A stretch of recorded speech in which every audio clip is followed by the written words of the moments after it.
Synopsis. Legend has it, he is the hero Griffith, who, with a single recitation of his noble phantasm, made all the Greek heroes chant poems of Chaunabiu style during their ultimate moves. Legend has it that he is a hero created from a lie, a descendant of the heroes aboard the Argo, and the descendant of Kratos, the dragon slayer hero. Legend has it he is the hero who peeled off the armor of the gods from the flesh and blood of his body, making even the sun god impressed with his dedication. Some say that the goddess of beauty, the goddess of wisdom, the goddess of discord, and even the pure goddess of the moon and the queen of the underworld were all madly in love with him and fought fiercely over him. He is the Adonis of spring, adorning the pure hearts of goddesses with floral crowns, a rainbow-colored figure in the eyes of countless unrequited lovers, both human and divine. Apollo wept daily in white learning, saying, "It was me first." Poseidon looked at Athena's kiss with jealous envy, splitting apart with rage. How am I supposed to feel seeing the ones I once desired and those I now desire together? The three Celtic goddesses, unable to obtain him, sought to destroy him. The Earth Mother goddess Nephthys personally crowned him as the hero of the storm, giving him the name of Set, the god of destruction in the desert, viewing him as her eternal lover. And it all starts with a war, with the hero chanting, "The awe of the king is displayed at this moment." Witness the power that shakes the heavens and the earth. This is a translation. So, you can credit the original author, Merlin. You have no feelings. He has written a good fanfic. I'm merely translating. If the original author wants me to remove their work, just leave a comment below. Message me at https://www.scribbleup.com/profile/114611/abi28/_. I've used ChatGPT for translation with some adjustments, so only read if you can handle the words. The updates will be fast as I've got about 100 chapters in stock. Ancient Greece. Romea, Greece. The story starts in Rome and then simulates to the ancient Greece Trojan War. Chapter 1. Ordinary person. No mother named Kafka.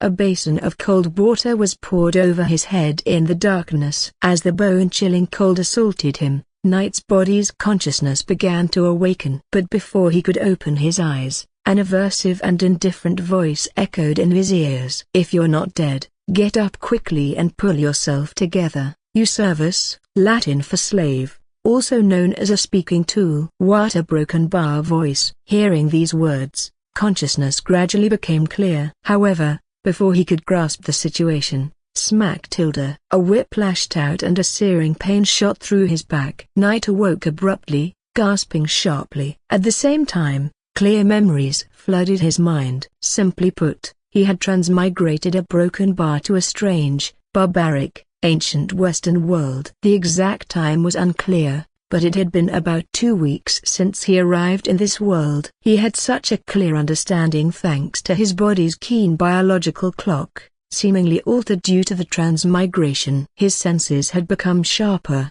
allowing him to perceive the passage of time clearly. He had a feeling that from now on, he would never lose track of time or himself in its flow. However, this change was currently only useful for keeping track of how long he had been in this world. Transmigrated for 2 weeks, he spent a week and a half wandering in the desert and finally finding a town, only to discover it was a civilization similar to the medieval Western Europe. He hadn't yet determined the exact era or if it was a completely fictional world. When, because of his distinctly handsome features, he was captured by slave traders with ill intentions and was sold to a slave owner. Due to a long-term lack of food and dehydration, he fell into a coma and had been sleeping for 3 days. Thankfully, his body seemed to have been strengthened during the transmigration, with a resilient life force that helped him survive without severe danger. During his slumber, no one came to check on him. Until the slave owner who bought him,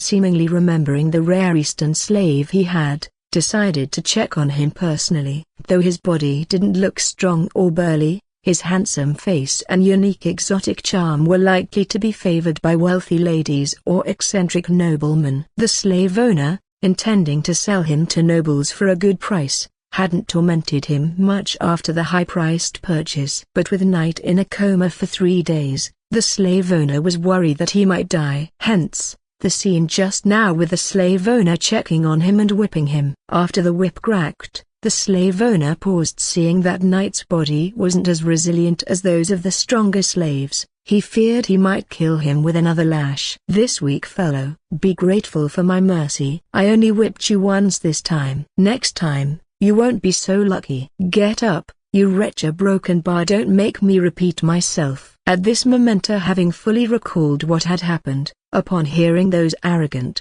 degrading words, Knight repressed the overwhelming fury within and raised his head. Seeing the slave owner's cold expression, every cell in his body trembled as he slowly lowered his head, indicating submission. He had previously noticed the other party's armed presence, with a towering, muscular frame, standing at least 6'3". Although Knight was also around 6 feet, in his current weakened state, even a child could easily knock him over, leaving him with no means to resist. Can't resist a while, it wouldn't be fatal. Any resistance would likely lead to severe torment.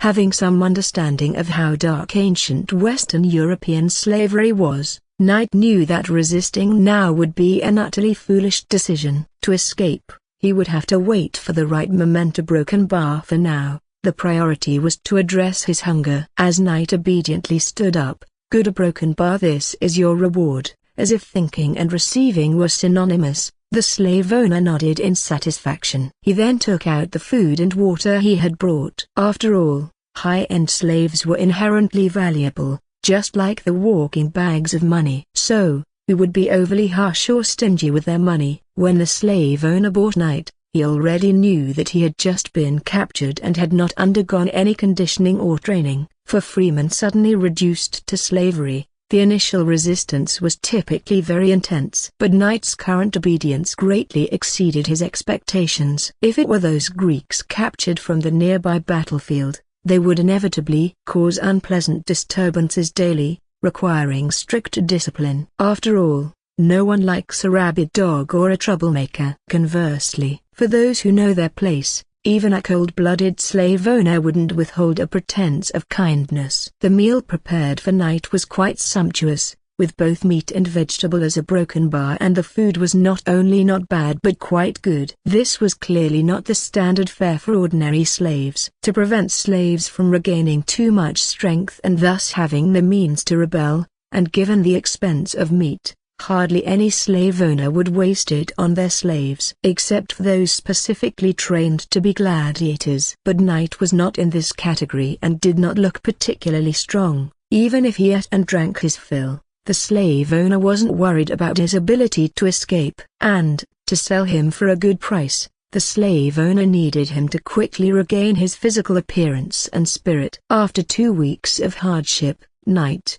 despite having a good base, had skin weathered by wind and sand. This did not make for a proper commodity. A healthy and handsome slave should fetch a significantly higher price. So, watching him devour the food ravenously, the slave owner didn't wait around, but rather, closed the cell and went to check on the other slaves. It was at this moment when Knight, who was furiously eating, suddenly froze, and stopped abruptly. As if he had discovered something, his body shook all over. System?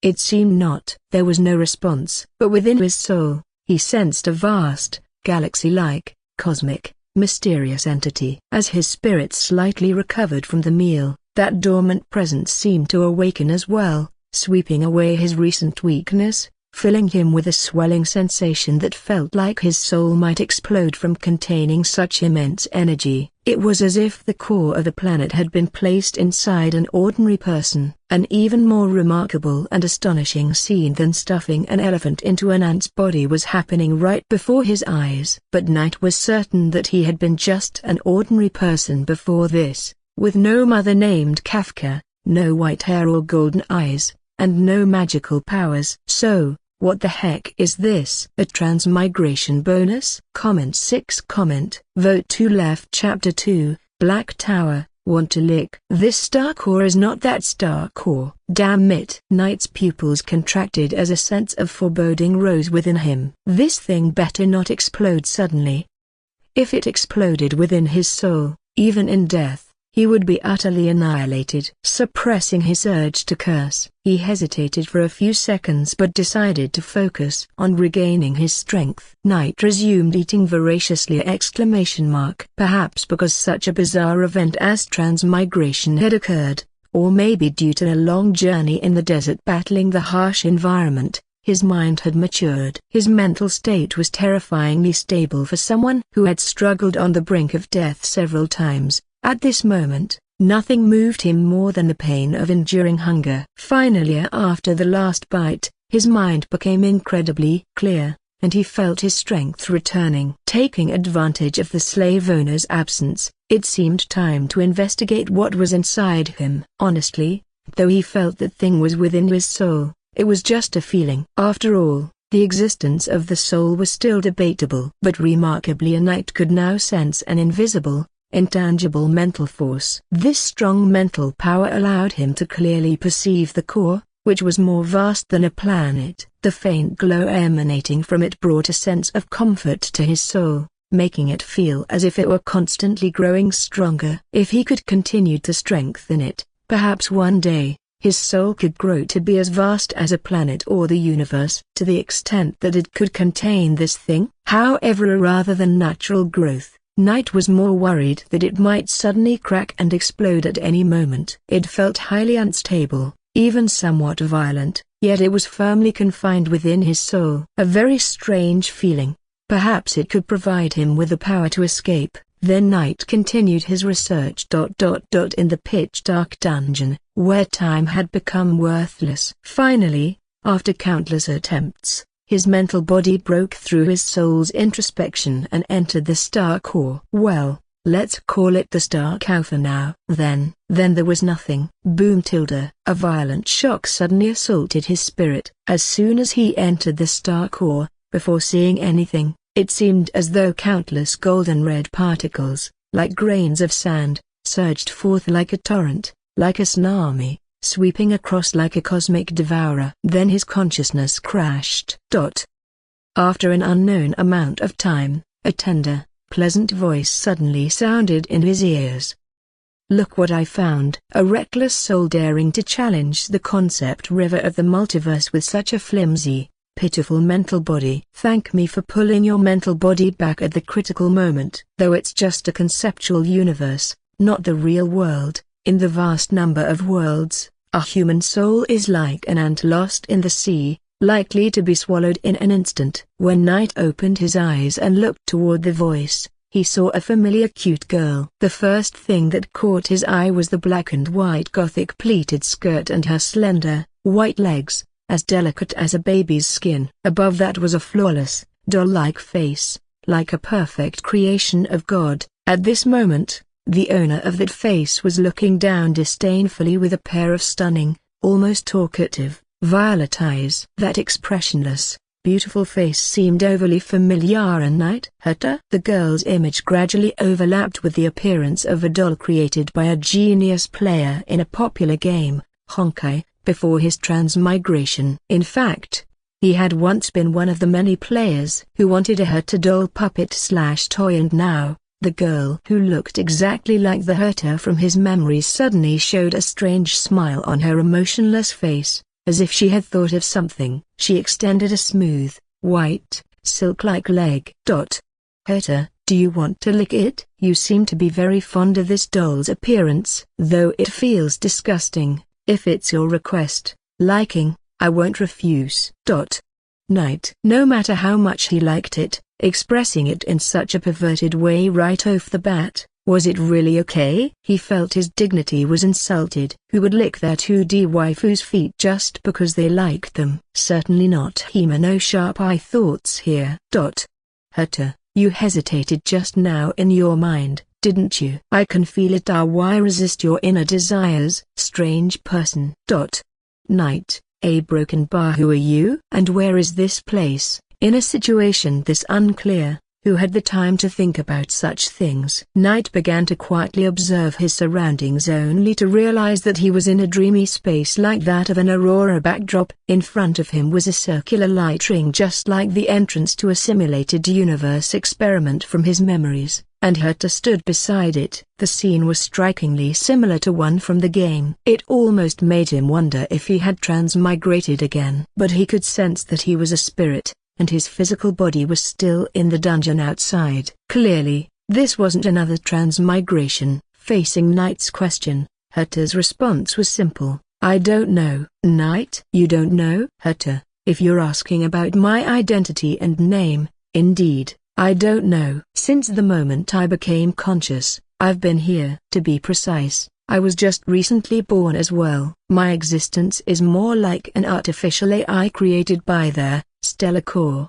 to help you learn how to control your power. The name Stellar Core is based on your impression of it. What this thing actually is, I don't know. Why it fused with you, I also don't know. But one thing is certain, although it's unclear why your soul can bear such a terrifying entity, if your physical body dies, your soul will also perish without a vessel. At that point, what will happen to the Stellar Core, formed from the conceptual rivers of this endless world, and what consequences it might cause? I don't think you want to find out. All you need to know is that you two are already bound together for life. To prevent you, as the vessel, from being too weak and dying, the originally unconscious Stellar Core instinctively created me!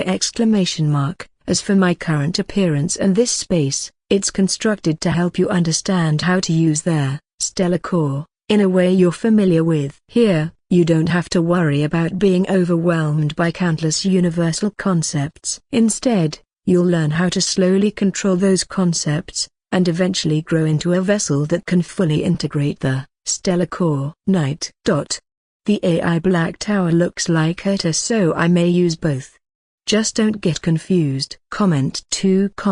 Vote to left. Chapter 3, Simulated Universe, Shared Growth Experience, Reconstructing Accumulated Years. Knight could only think, if he could choose to restart his life, he definitely wouldn't want to be bound to such a terrifying entity. After all, although it sounds wonderful, to be able to borrow this miraculous power to become stronger and ultimately grow into a vessel that can fully integrate the Stellar Core, which gathers those exaggerated endless universal concepts. If it really comes to that point, he would essentially embody the universe. It should be the multiverse, comparable to those omnipotent gods in creation and destruction myths. But the journey to reach that level of growth is indescribably long. Knight was very skeptical of how long could his tiny soul burn before being overwhelmed. In a world where passing the fire is a rite, even the ashen remains of would-be lords of cinder wouldn't dare burn this intensely. He was beyond mere embers now,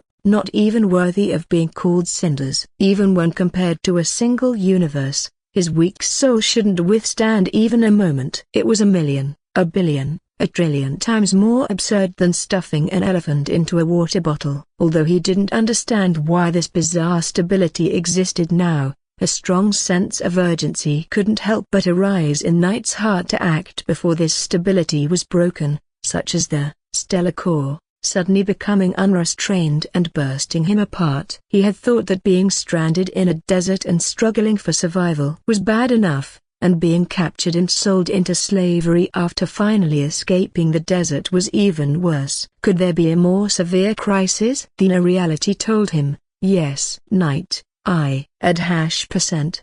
Damn it. He thought that after surviving several life-threatening situations, his mentality had improved. But faced with this ridiculous situation, he couldn't stay calm. How do I use this power? In the end, he muted down the curses circulating inside his mind and asked, setting aside the 1,000,000 to 1 chance of self-destruction, ignoring that for now, if this power could make him stronger, perhaps he could escape his current predicament. And to his question, Herta answered straightforwardly, the simulated universe. You should have the concept in your mind. Or rather, this is designed to mimic the usage method you're familiar with. When you first entered the Stellar Core, you saw those universal concepts, recording all the histories and myths of the endless universes, including many worlds you are familiar with.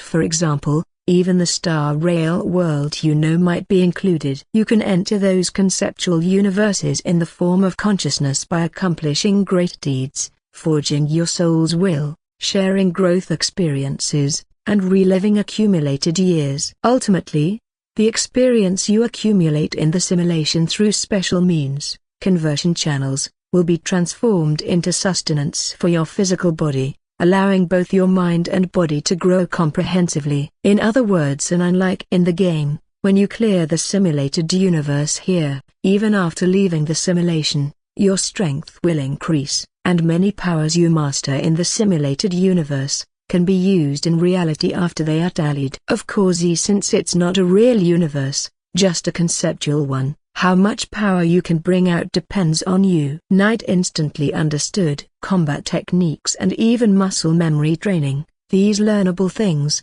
should be perfectly inherited. But things like artifacts seized in the simulated universe, those couldn't be taken out. For instance, if he simulated a world of mythical Britain and pulled out the sword in the stone ahead of King Arthur or the subsequent Holy Sword, he would not be able to bring it back. After all, items acquired in the conceptual universe aren't real, so not being able to bring them out was normal. But even so, this method of becoming stronger was already powerful enough, so I can have game-breaking stats even outside the simulated universe. But why does your description sound so familiar? This is entirely like the forging process for the bone sword Nameless. A certain man who grew from projection magic to unlimited blade works flashed through his mind. Sharing growth experiences, recreating accumulated years. Good grief, for this was clearly the core of the trace on projection. Noble phantasm. Using the method of forging imaginary noble phantasms to forge his soul and body, I'll write this was very bone sword Nameless. But that was not the main point. The main point was that phrases like no matter how strong you are in the simulated universe, it's all fake will no longer be able to defeat him. He will be strong in the simulated universe,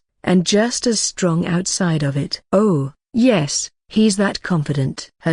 The freedom in the simulated universe is very high, but with countless universes, unless you select and record an anchor point, I don't know which world you'll traverse to. A world simulated once will be recorded, making it easy to find again later. But for now, you'll have to explore each one on your own. Sometimes, luck is a major factor in becoming stronger. I hope you find a world suitable for your growth. There is no fixed way to become stronger. As long as you grow stronger in the simulated universe, nothing else matters. Whether you follow history, walk the path of heroes, and join them, or change your fate, becoming a god of destruction or a world-ending demon king. If you like, you can even spend your life playing games or slacking off in the simulated universe. Or if you go to the Star Rail universe, you can even play the simulated universe within the simulated universe.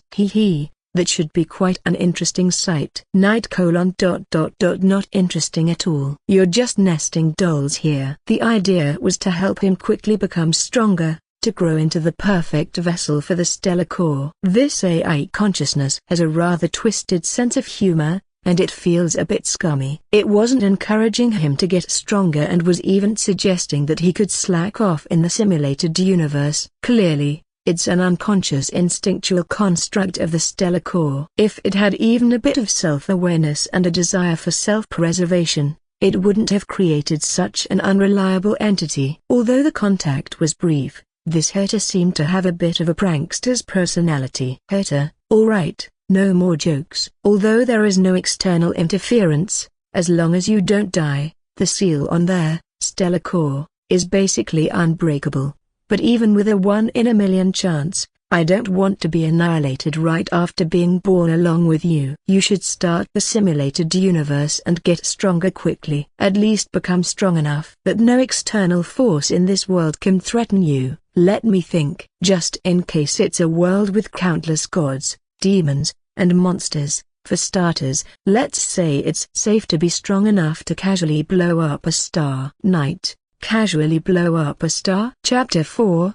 The Anatolian Peninsula, a war sparked by a golden apple. Is this something a carbon-based life form can even conceive? Even with a cheat-like simulated universe that shares growth experiences and accumulates years, the stats he would have upon entering the simulated universe would still be those of an ordinary person. At best, his mental willpower might be stronger than average, and he might have some undiscovered talents. But thinking of the worst-case scenario, Knight didn't have high expectations. For an ordinary human to grow to the point of casually blowing up a star, well, even the demigods and great heroes in Greek mythology at their peak couldn't casually blow up stars. If he ever reached that level, who knows how many years would have passed. This can't be considered a small goal by any measure. After asking Herta how to use the simulated universe and understanding the relevant information, he simply decided to ignore the unreliable Herta. He was going to try the simulated universe on his own. Rather than setting a far-off, grand goal like blowing up stars, it's better to be practical and grounded for now. I hope it's a world where I can change my current situation and quickly gain strength. Thinking and praying to whatever god that was, he walked through the portal of light, and then with a sudden blackout of his vision, Knight's consciousness was abruptly transported into a serene, pitch-black starry sky. Countless stars twinkled in the darkness, a tremor of realization ran through his mind. These glimmers represented countless universal concepts. Instinctively, he moved toward the closest starry light. The starlight suddenly intensified, transforming into a beautiful world. At that moment, many pieces of information and the external voice of Herta appeared in his mind. First time in the simulated universe, don't die too quickly. I still have some residual power from the stellar core. Though it can't directly make you stronger, it can help you reshape your destiny at critical moments. Seize the opportunity, choose your goals wisely, and you can contact me through the relay station anytime. Then I will help you, reborn. As the ethereal voice faded, Knight's consciousness fully immersed into the simulated universe. When he regained awareness, he found himself in a completely unfamiliar world. Simulation starter, identity auto-conversion, successful randomization, time, 1193 BC. Location, western end of the Anatolian Peninsula, Hellespont Strait, in a city southeast. Knight's consciousness gradually awoke. Along with the brief information and memories from his simulated identity, he quickly understood the world he had entered. Heracles, the most famous hero of ancient Greece, had defeated the Spartan king, Hippoko and killed all his sons. Far away, Hippocoon's exiled brother, Tyndareus, returned to Sparta with a foreign princess, becoming the new king of Sparta. The princess, Leda, bore him 4 children. However,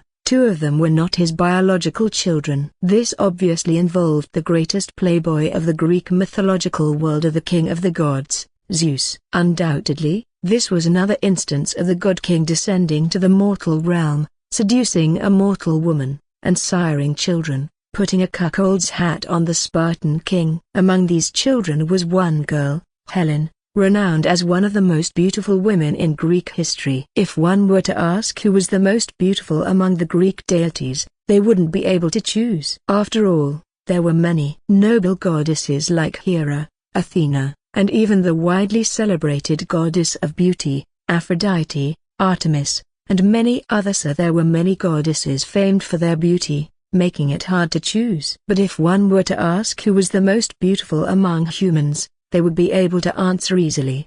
In ancient Greece, only 2 women could be said to be the most beautiful. First, there was Pandora, who was blessed by the gods and brought calamity to the world. Later, there was Helen, whose beauty sparked a famous war involving many Greek heroes, absolutely deserving the title of the most beautiful woman in Greece. Renowned for her beauty, stirring the world's turmoil, and that war was the famous Trojan War. Helen, the lady whose beauty was unmatched in Greece. Even the hero, Theseus from the Attica Peninsula, once attempted to abduct her. Suitors trampled the threshold of the Spartan king. Among them was the wise and naturally commanding hero, Odysseus. As the suitors' numbers swelled and internal conflicts arose, causing King Tyndareus of Sparta great distress, the clever Odysseus advised the kind, decide who can marry Helen by drawing lots and have all suitors swear an oath never to attack Helen's husband and to aid him whenever needed. After all suitors agreed,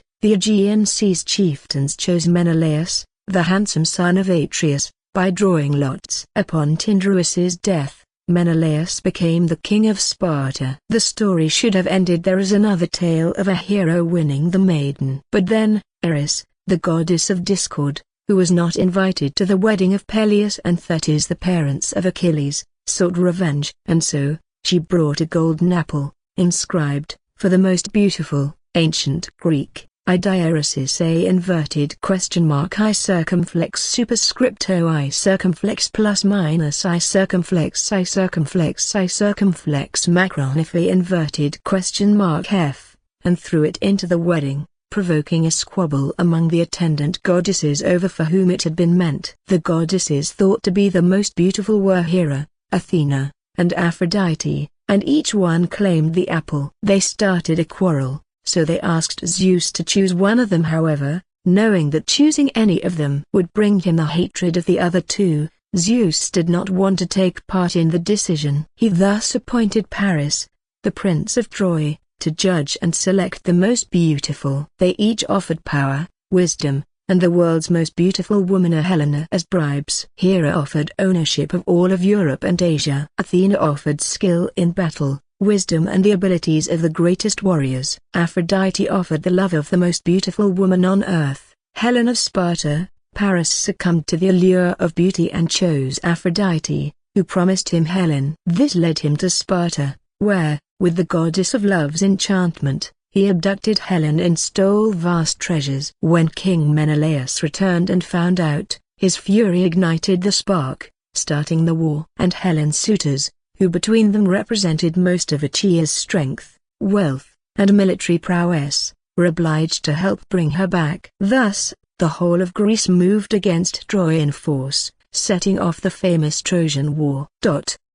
At this moment, Knight found himself in the city of Troy. His identity was merely one of the many Trojan civilians, recently conscripted into the army due to the impending storm of war battles between heroes, drafted into the defensive forces to resist the Greek army led by heroes like Achilles. Knight, a broken bar. In this grand war, he was not on the side of the eventual victors but with the inevitably defeated Trojans, not to mention soon facing the invincible hero Achilles. What kind of jinx is this Hector? He might very well lose his life in his first simulated universe attempt here. Buta thinking about the many famous heroes that would appear in this war, Knight recalled the voice of Hector right before entering the simulated universe, an opportunity to reshape fate. It sounded mystical, but putting it simply, it was a chance to acquire the template of a hero he came into contact with. Inheriting that hero's talents, skills, and conceptual weapons, whether noble phantasms, divine artifacts, or mere arms, completely transforming a hero's achievements into his own nourishment, sharing growth experiences, accumulating years. The power of the template wouldn't grant him the peak strength of the hero directly, but it could alter his talents from the soul to the body, allowing him to grow rapidly, reaching the same level as that hero, and eventually surpassing them. Comment 3 Vote to left Chapter 5, Locking the Fate Target to Achilles' Heel. In this vast, star-studded stage where many heroes would appear, in the Trojan War, which hero's fate template was most worth seizing? Without a doubt, it was the strongest one. Thus, the hero who became famous in a single battle, Achilles. Though ultimately defeated, his heel. When Knight learned about this powerful initial cheat, this plug-in, he was shaken. After confirming the time and place in this simulated universe, his identity, and the major events he would soon encounter, he immediately established his target choice. This was both a stroke of luck and misfortune. For his first time in the simulated universe, he was transported to ancient Greece, where mythological legends were clearly present, and he would soon face powerful heroes. On the battlefield, giving him the chance to acquire a hero's template. If he had been simulated into some mundane world,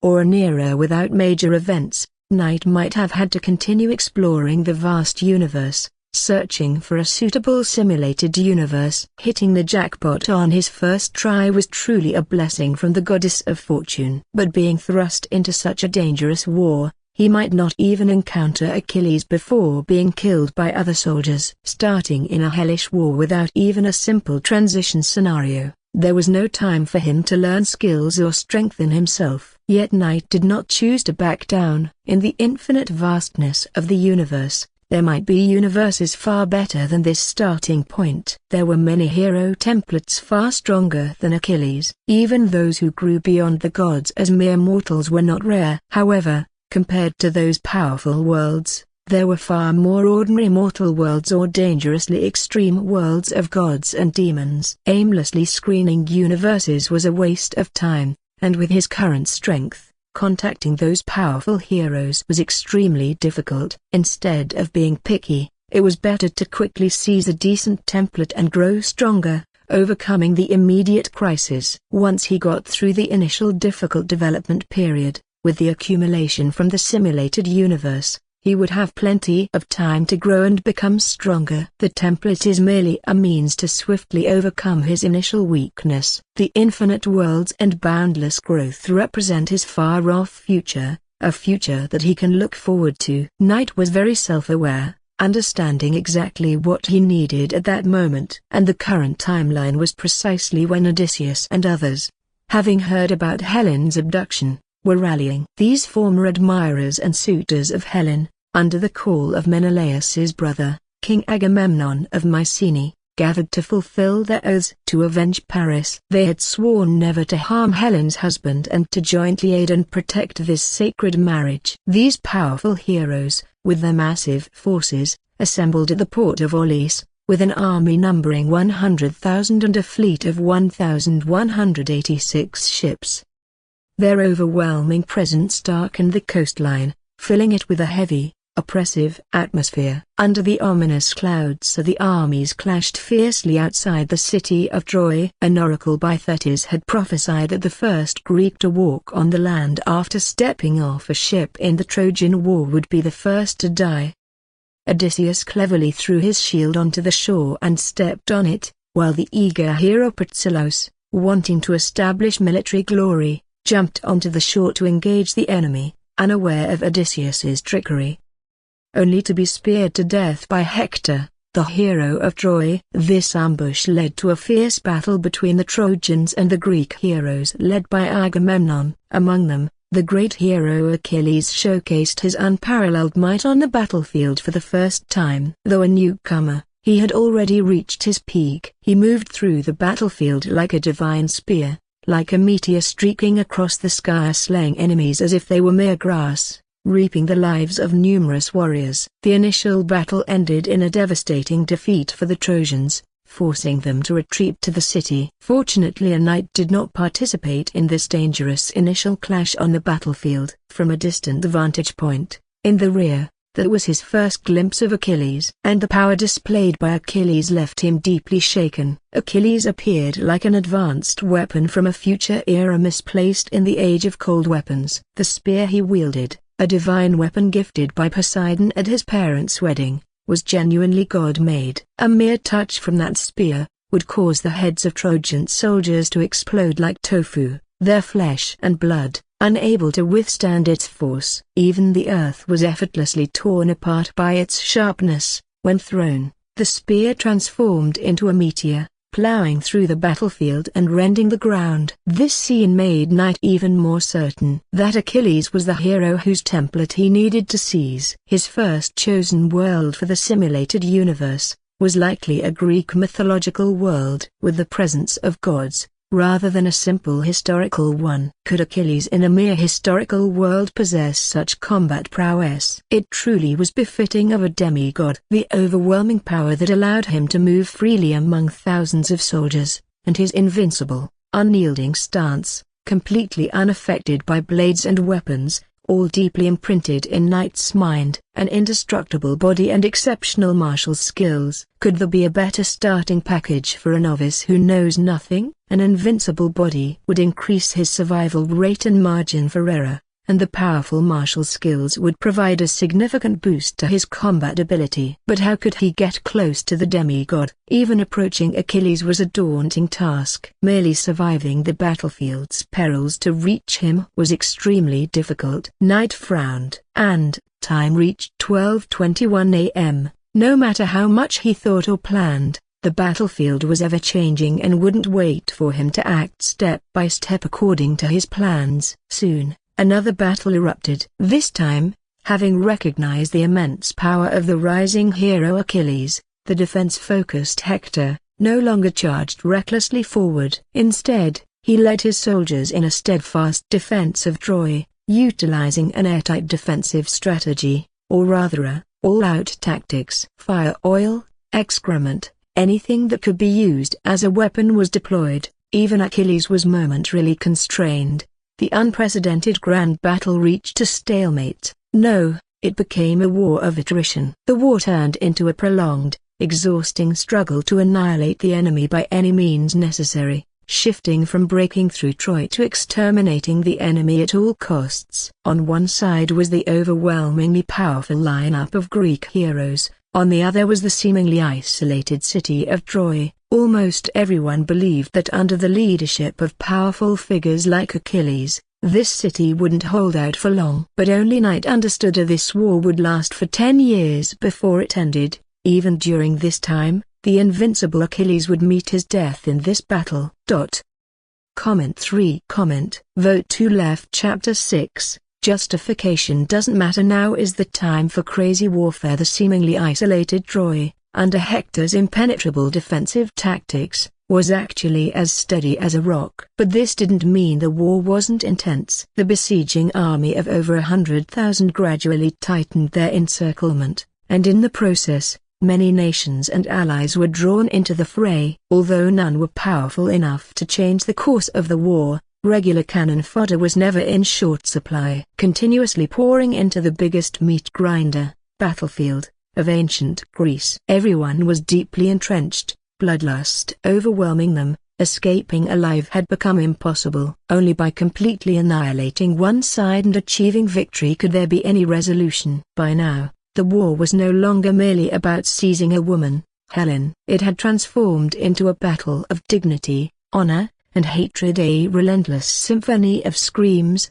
shouts, roars, and explosions played without pause, without mercy. The walls of flesh were torn down, only to be quickly replaced by new bodies, living beings slaughtered to the last. Exterminate regardless of age. Kill on sight to eradicate all enemies. Even their heroes were driven to madness. Justice, revenge, love, plunder, suppression, liberation, or whatever their cause, it no longer mattered. As long as they held on to a sense of righteousness, people became brutally savage. Such scenes were happening everywhere. Yes, for example, Boomtilda, a massive boulder hurled during the siege, smashed part of the city wall and crushed numerous soldiers into bloody pulp. Over here, there are enemies climbing up from the breach. Some Trojan soldiers rushed to plug the gap and fight, stepping over indistinguishable chunks of flesh, no longer able to feel disgust, facing the ferocious enemy scaling the walls. Damn it! Hector, as the commander of the defense forces, gritted his teeth. He wanted to divert some troops to repair the shattered wall, but compared to the regular enemy soldiers, he needed more forces to hold back the real monsters. Like the invincible hero Achilles. What a monstrous guy. It's like he's cheating. Although he was adept at using anything as a weapon and led his soldiers to defend against the invaders, when faced with someone who could withstand most weapons, an unyielding brute seemingly made of iron, it was like encountering a natural nemesis. The prolonged defense was bound to fail. A broken bar. He needed to find an opportunity to discover that man's weakness and eliminate this significant threat. In a direct confrontation, the Trojans would have long been annihilated by this demigod. The only reason why they had managed to hold on now was due to the divine protection surrounding the walls. Yes, a divine protection of Troy. If it were ordinary walls, they would fare no better against Achilles' divine spear than the skulls of human enemies he shattered. No matter how formidable the fortification was, in front of a truly powerful hero, it was no stronger than a paper fortress. But this world had gods, and the Trojan War itself had multiple deities playing their games behind the scenes. Meanwhile, Boomtilda, throwing a cauldron of flames burning at thousands of degrees from the walls. Although it was unclear how such a thing appeared in the technologically primitive ancient times, Night watched as the flames, hot enough to melt modern armored vehicles, erupted amidst the dense crowd below, creating a massive explosion of broken bar. But there was no time for contemplation. Once the war commenced, it was more chaotic than imagined, and a moment's inattention could cost one's life. Even Hector personally killed numerous soldiers. Though he lacked the divine power of demigod heroes, his skills with spear and sword were extraordinary, mastering both weapons with remarkable prowess and possessing a resilient body. It could be said that aside from an invulnerable body, he had a smaller version of Achilles' script, often pushing back enemy soldiers when the defense was on the verge of collapse. This was war. Any extraneous thoughts had no place here. The slaughter continued until the second sunset before it temporarily ceased. Both exhausted sides withdrew, taking a brief respite to recover their strength. Similarly, the utterly fatigued Hector finally had a moment to relax his strained mind and continue pondering how to deal with the formidable Achilles. On the other side,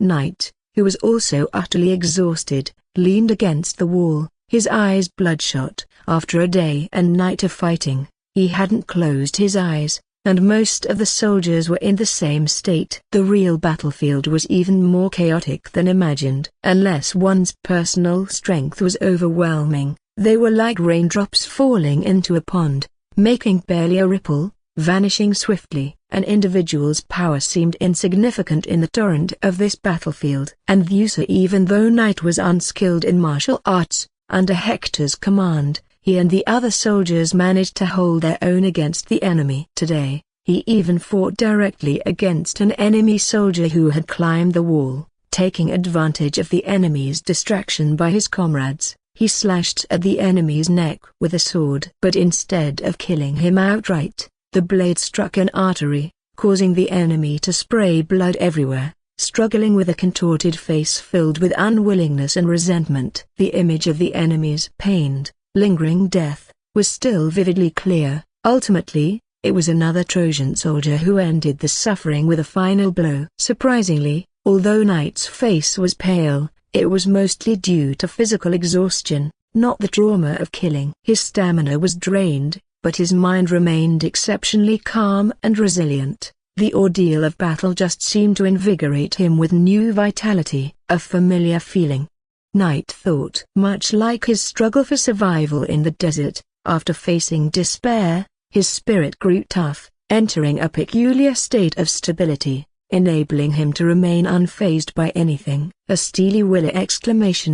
Night thought of these words. It was as if his mental state had a permanent reinforcement buff. In this state, aside from the initial shock of killing, sooner he felt neither disgust nor guilt. Under the forced calm of his mental state, while recognizing more dangers, his body instinctively reacted, diving into the next bout of fighting. This nearly heroic sense of intuition and stable spirit allowed him to navigate the perilous battlefield with relative safety. Otherwise, as an ordinary person without a hero's physique, he would have never survived this long unscathed. Many soldiers who fought alongside him perished, and those who survived were often wounded or crippled, sent to the rear to recover. But Night, after a day of intense battle, emerged almost entirely unscathed.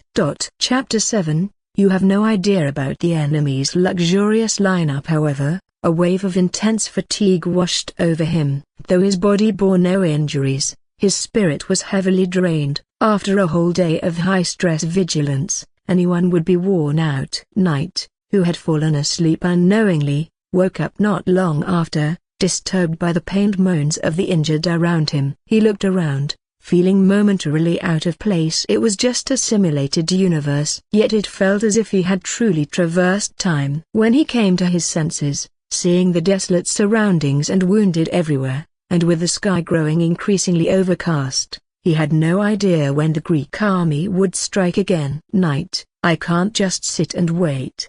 Who knew how long it would take to get close to Achilles at this rate? This war was going to last 10 years. He didn't have that much time to wait patiently. He had to expedite the course of this battle. At the very least, he needed to hasten the conclusion of Achilles' fate. Constantly defending the city was not going to get him close to that great hero of ancient Greece. He had to take the risk and join the battles where he could directly confront Achilles. Knight's mind started racing. With his now strengthened and resilient spirit, his judgment remained cool, and his memory became sharper. Information about the Trojan War from Greek mythology that he knew before crossing over became incredibly clear in his mind. Even the timeline was vividly remembered. For a moment, he truly found a well-documented opportunity for a direct confrontation with Achilles. And this event was very close in time. According to records, after the Greek heroes initially landed and drove back Hector's ambush,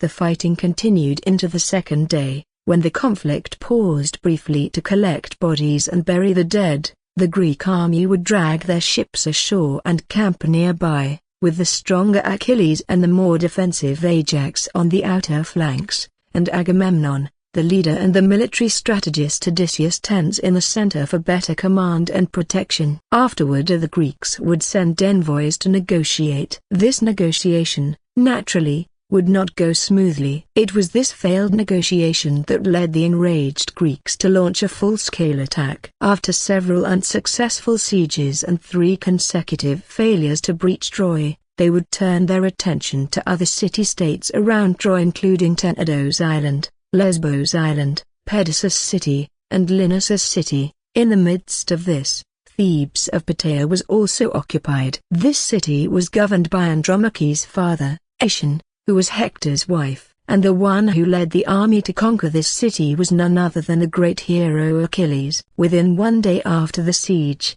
he killed the 7 brothers of Hector's wife, Andromache, and captured the 2 daughters of Apollo's priest, Chryses and Breeze. Chryses was sent to King Agamemnon of Mycenae. This was a well-documented battle that Achilles participated in. Although their result was a defeat, a broken bar, even the daughters of the god's priest were humiliated, and the ending was extremely dark. But Knight's main goal was to make contact with Achilles, even to the point of engaging in battle. This was something that was bound to happen upon their meeting. To face Achilles head-on and survive, the chances were not simpler than drawing 10 gold cards in a card game. In other words, the result is not important. What matters is the process of broken bar. As long as I can make contact with Achilles, after the battle, whether I survive or die under that divine spear, it doesn't matter to me, Knight thought, a cold glint flashing in his calm eyes. From beginning to end,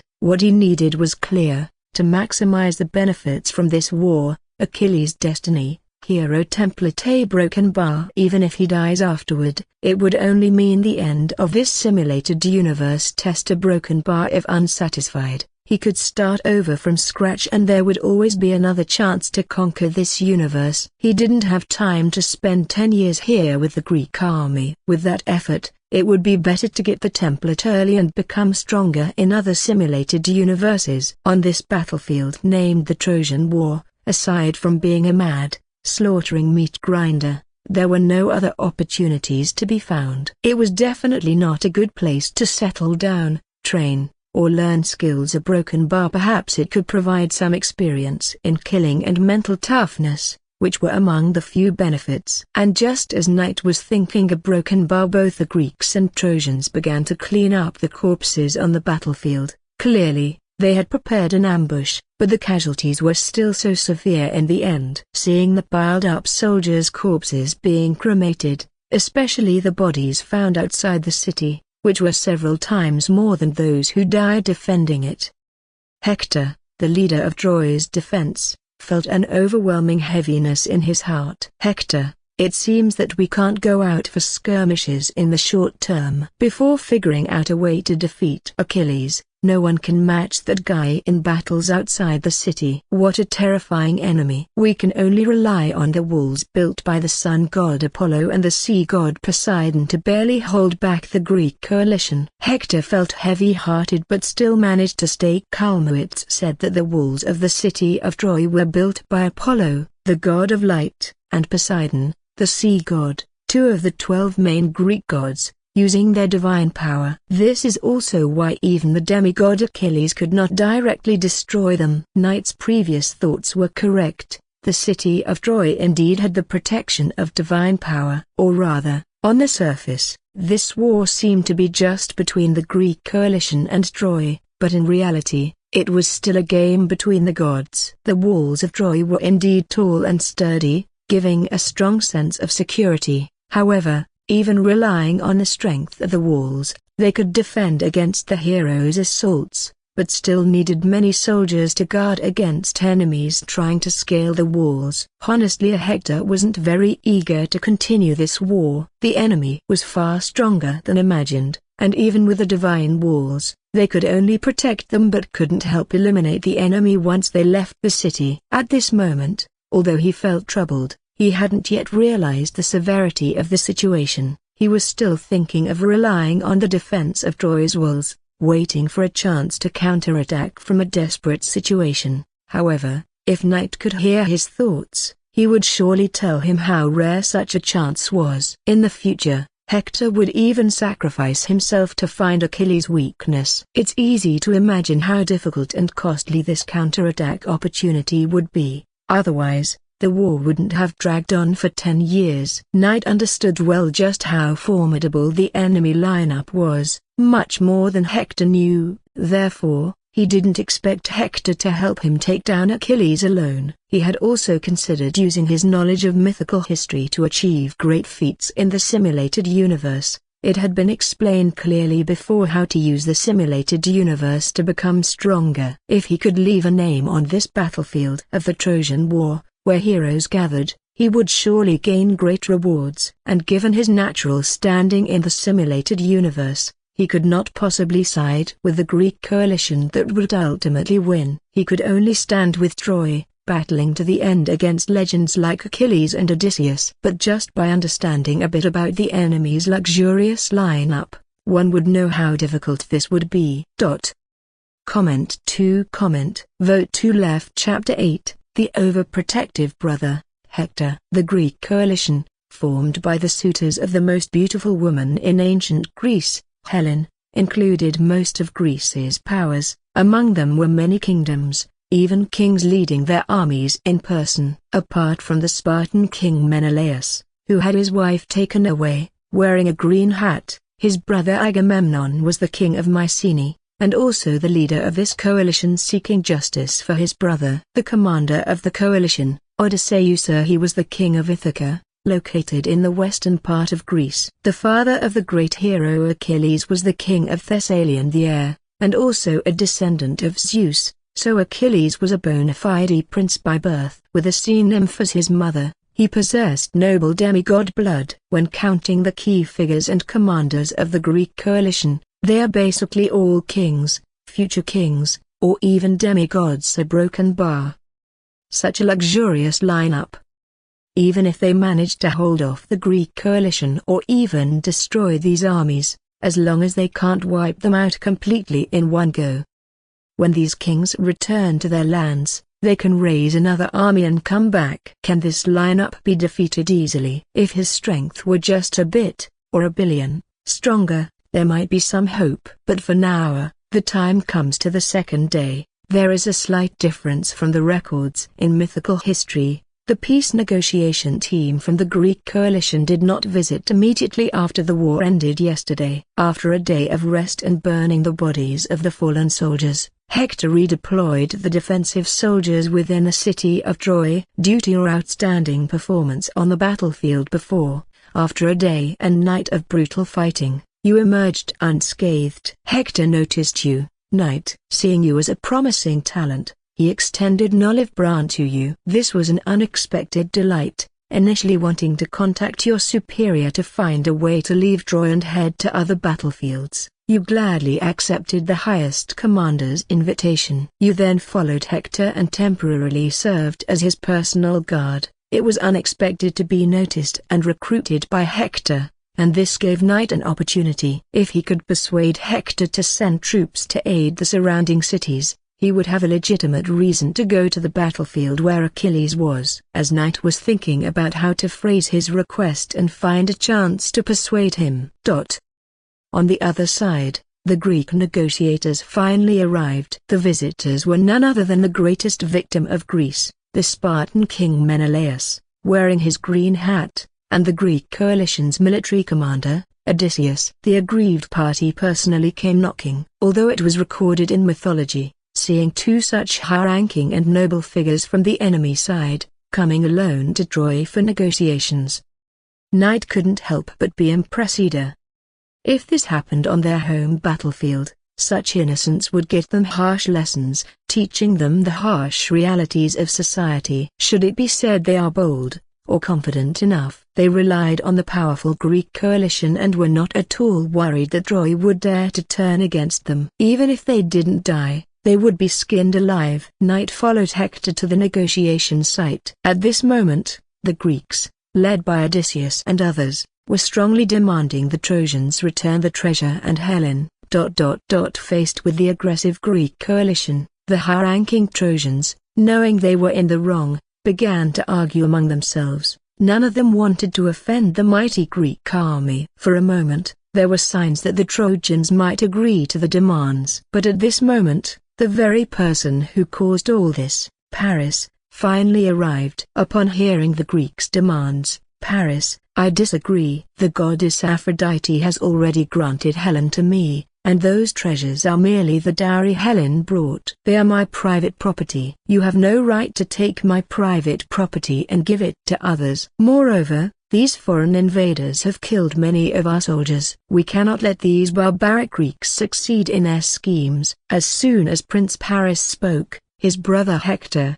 who originally wanted to end the war, softened his heart and changed his mind. That's right, Hector was Paris' elder brother. He was not only the supreme commander of Troy's defense but also the crown prince of Troy, and Troy's greatest hero. This brave, fierce, fearless, and strong hero of Troy, was not afraid of trouble broken by Hector, who originally did not want Troy to face these formidable enemies, changed his mind after hearing Paris' thoughts. Because of Paris' past misfortunes, Hector had great love and pity for his brother. This brings us to Paris' legend. As the youngest son of the old King Priam and Queen Hecuba of Troy, just before his birth, his mother dreamed that she gave birth to a flaming torch. This dream was interpreted by the seer Saccas as a foretelling of the downfall of Troy, and he declared that the child would be the ruin of his homeland. On the day of Paris's birth, it was further announced by Saccas that the child born of a royal Trojan that day would have to be killed to spare the kingdom, being the child that would bring about the prophecy. Though Paris was indeed born before nightfall, he was spared by Priam. Hecuba, his mother, was also unable to kill the child, despite the urging of the priestess of Apollo, one Hierophile. Instead, Paris further prevailed upon his chief herdsman, Agelaus, to remove the child and kill him. The herdsman, unable to use a weapon against the infant, left him exposed on Mount Ida, hoping he would perish there. Cf. Oedipus. He was, however, suckled by a she-bear. Returning after 9 days, Agelaus was astonished to find the child still alive and brought him home in a backpack. Greek Pasadilla, hence by folk etymology Paris's name, to rear as his own. He then went back to the king Priam carrying a dog's tongue and falsely claimed that he had killed Paris. Paris's noble birth was betrayed by his outstanding beauty and intelligence. Growing up, he was as gentle as a nymph, skilled in playing the lyre, so talented that people mistakenly thought the music was taught by Apollo. Apollo, the god of light, was also the god of music, and his skills need no further elaboration. To be mistaken for a disciple of the god of music, one can imagine how beautiful Paris' music must have been. Moreover, He was very handsome and far stronger than ordinary people. Even wolves dared not approach him, while still a child. He routed a gang of cattle thieves and restored the animals they had stolen to the herd, thereby earning the surname Alexander, protector of men. When he returned to Troy with his good reputation and handsome appearance, and was recognized by the queen, who had been feeling guilty for many years, his parents did not kill him. Instead, they were happy to restore his status as a prince. They completely forgot about the prophecy. Perhaps they believed that such a gentle, kind, and well-known child could not possibly commit any great wrongdoing, let alone cause the fall of Troy. They thought that the prophecy must have been wrong. However, our facts proved otherwise. Paris indeed brought misfortune to Troy, but due to his past experiences, Hector felt a bit of guilt for this younger brother who had never felt parental love since childhood. Therefore, when the other brothers started to gradually support Paris, he did not speak up. And his silence was the greatest support for Paris. As Troy's greatest warrior, Hector's words held significant weight. Without his interference, Paris, who was also a prince, gained considerable attention from the Trojans. Comment 1. Vote 2. Left. Chapter 9. After suffering so much, we swore not to give up until we took something back. With the support of some brothers and the early bribery of Antimachus by Paris, soon more people sided with Paris. At this moment, he even demanded the immediate arrest and execution of Menelaus. When rivals meet, their eyes blaze with anger. Although it was Paris who put a green hat on the king of Sparta, and not only did he elope with the aggrieved party's wife, but he also took away a large amount of treasure. But even after committing such a heinous act, he still had the audacity to demand the death of others. Seeing all this, this handsome prince of Troy had a character that was not as gentle as the rumors suggested. In fact, the rumors about Paris being gentle and helpful were mostly praises from the shepherds. This was largely due to Paris' presence, as his heroic strength kept bandits and wolves away. The shepherds, unintentionally benefiting from his protection, praised him spontaneously. Whether Paris had any genuine intent to protect others was highly questionable. After all, he hadn't made any other significant achievements. The only major event he caused, which shocked all of Greece, was stealing someone else's wife. Such a person could also be called a hero. The threshold for being a hero in Greece seemed surprisingly low. Heroes didn't have to perform great deeds. It seemed that as long as they displayed considerable bravery and strength, they would be spontaneously hailed as heroes by many people, seeking their powerful protection. Killing enemies on the battlefield became their glorious achievement. From the perspective and standpoint of their own country, perhaps they truly were heroes. But in terms of personal virtue, many of their behaviors were indeed unacceptable. However, that had nothing to do with Knight. Paris made grandiose and arrogant remarks at the negotiation meeting, without concealing his hostility and intent to kill, which made Odysseus and others tense up, and the atmosphere plummeted. The Trojan prophet Helenus, pre-bribed by Paris, further encouraged them by claiming that the gods would grant Troy victory. This became the final straw that broke the psychological balance of the Trojans. Gaining significant confidence from this, the Trojans ultimately rejected the peace talks, but they did not comply with Paris' demand to capture and kill the two men. Instead, they sent them back. At the negotiation meeting, you witnessed the ugly side of heroes. In your eyes, these so-called heroes were more like robbers. For an unjust war, countless Greeks and Trojans had to pay with their lives.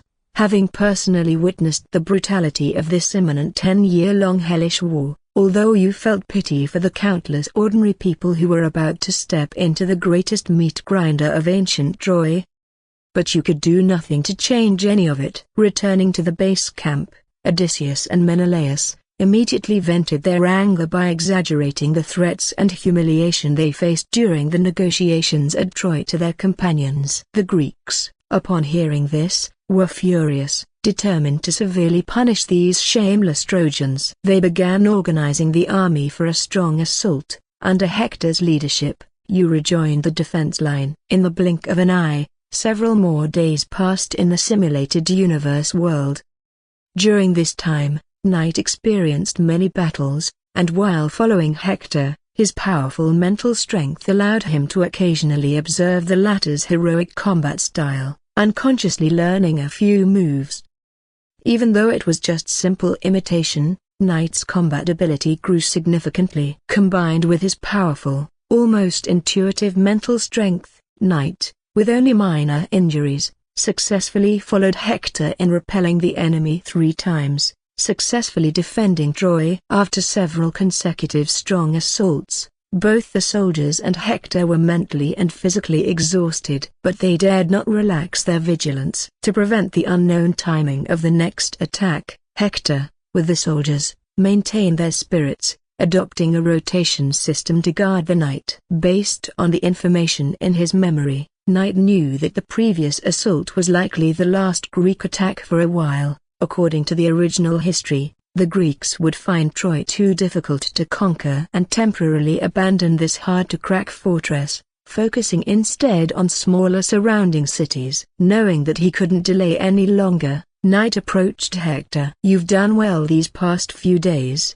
Knight. You already have the potential to become a strong warrior. I noticed that you seem to be imitating my combat style, but just watching with your eyes won't teach you much of the true skills. After the war ends, if you survive, I can teach you how to truly wield your weapon effectively." Facing his arrival, before Knight could speak, Hector spoke first. He looked at the young man with appreciative eyes. Because of Knight's calmness on the battlefield, his quick learning ability, and his rapid growth in combat over the past few days, Hector, who had noticed him unintentionally, developed a fondness for his talent. Although Knight wasn't yet at the level to become a hero, compared to most ordinary soldiers, his performance was already quite outstanding. "Sorry, you noticed." "Hector, your combat style is too captivating. Before I realized it, I had subconsciously started imitating your fighting. Thank you very much for your kindness." Overwhelmed with fear and honor, it would be an immense joy and honor to have the prince himself instruct me in the future. Reacting swiftly to Hector's words, Knight showed no panic upon being caught learning by imitation. Instead,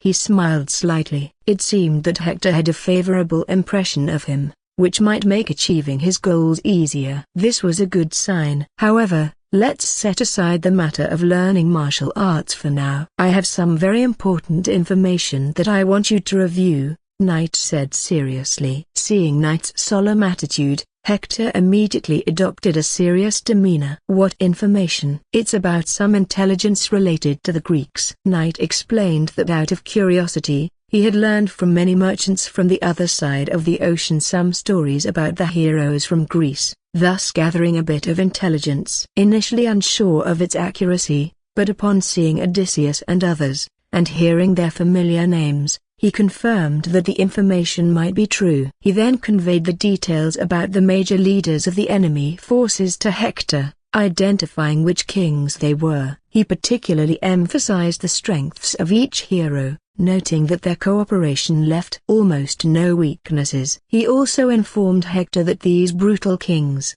had come from far away, driven by a strong sense of vengeance. They had traveled great distances, bearing intense desires for revenge. Previously, when they landed in Mysia, these Greeks mistook it for Troy and directly attacked the city, nearly killing King Telephus. Ironically, this king was actually Greek himself and even the son of the great hero Heracles. It was only when both sides temporarily ceased fighting and began to negotiate that they realized their mistake. Moreover, within the Greek coalition, there were 3 princes related to this king. Attacking without even confirming the enemy's identity shows the ferocity of these coalition forces and their hatred towards Troy. Knight, compared to the city of Troy, which is protected by you, Lord Hector, I'm now worried that those Greeks, unable to capture Troy for a long time, might shift their focus to the surrounding cities. Hector was immediately alarmed. What? And Knight wasn't lying. In the Trojan War, besides the famous story of Achilles' heel, the Greeks were notorious for their blunders early on, including attacking their allies by mistake. If it weren't for the fact that the son of Heracles inherited his father's extraordinary strength, his kingdom might have already been destroyed. The Greeks came from afar, enduring storms and tsunamis, even mistakenly attacking the wrong enemy and killing the sacred deer of Artemis. If not for sacrificing Agamemnon's daughter to appease the goddess, they might never have reached the gates of Troy. Having paid such a high price, the Greeks were determined not to return empty-handed. Chapter 10. They will humiliate and kill your wife's family and even desecrate the god's priestess on the other side. Hector quickly realized the gravity of the situation. Upon hearing knight list names like Odysseus, Agamemnon, and other kings, his expression had already changed several times. When he heard his speculation that the Greek coalition might raid surrounding cities, Hector's face darkened further,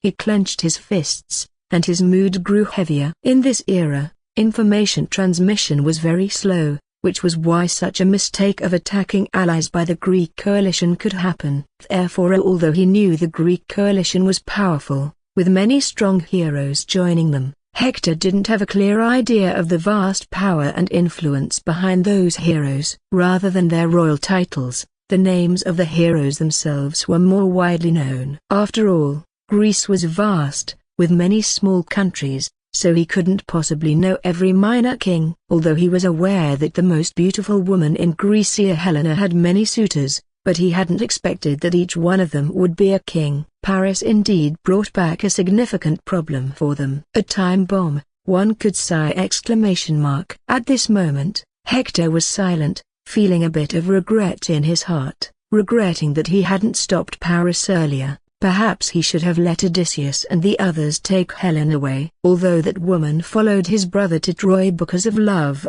she did not live well there. Due to her special status, even though the old king Priam protected the couple like a father, whenever Paris had conflicts with his brothers, arguments would lead to someone blaming and scolding Helen. In everyone's eyes, because of Helen, Paris offended the king of Sparta, committing the disgraceful act of eloping with another man's wife. So everyone liked to blame that woman as the cause of all their troubles, seeing Helen as a symbol of disaster. They believed it was her promiscuity that led to Paris' infamy, just like the hated witch Pandora of old. Although some of this blame was due to jealousy and greed from those who could not have her, facing this malice, only Hector was willing to stand up, speak for her, calm his brother's anger, and rescue her from their wrath. He loved his younger siblings like a brother, and he was the only one who never spoke ill of her, a fact for which Helen was very grateful, often seeking him out to cry. As one of the few noble and just heroes of Troy and even Greece, Hector had seen all the suffering Helen had endured here. You are right,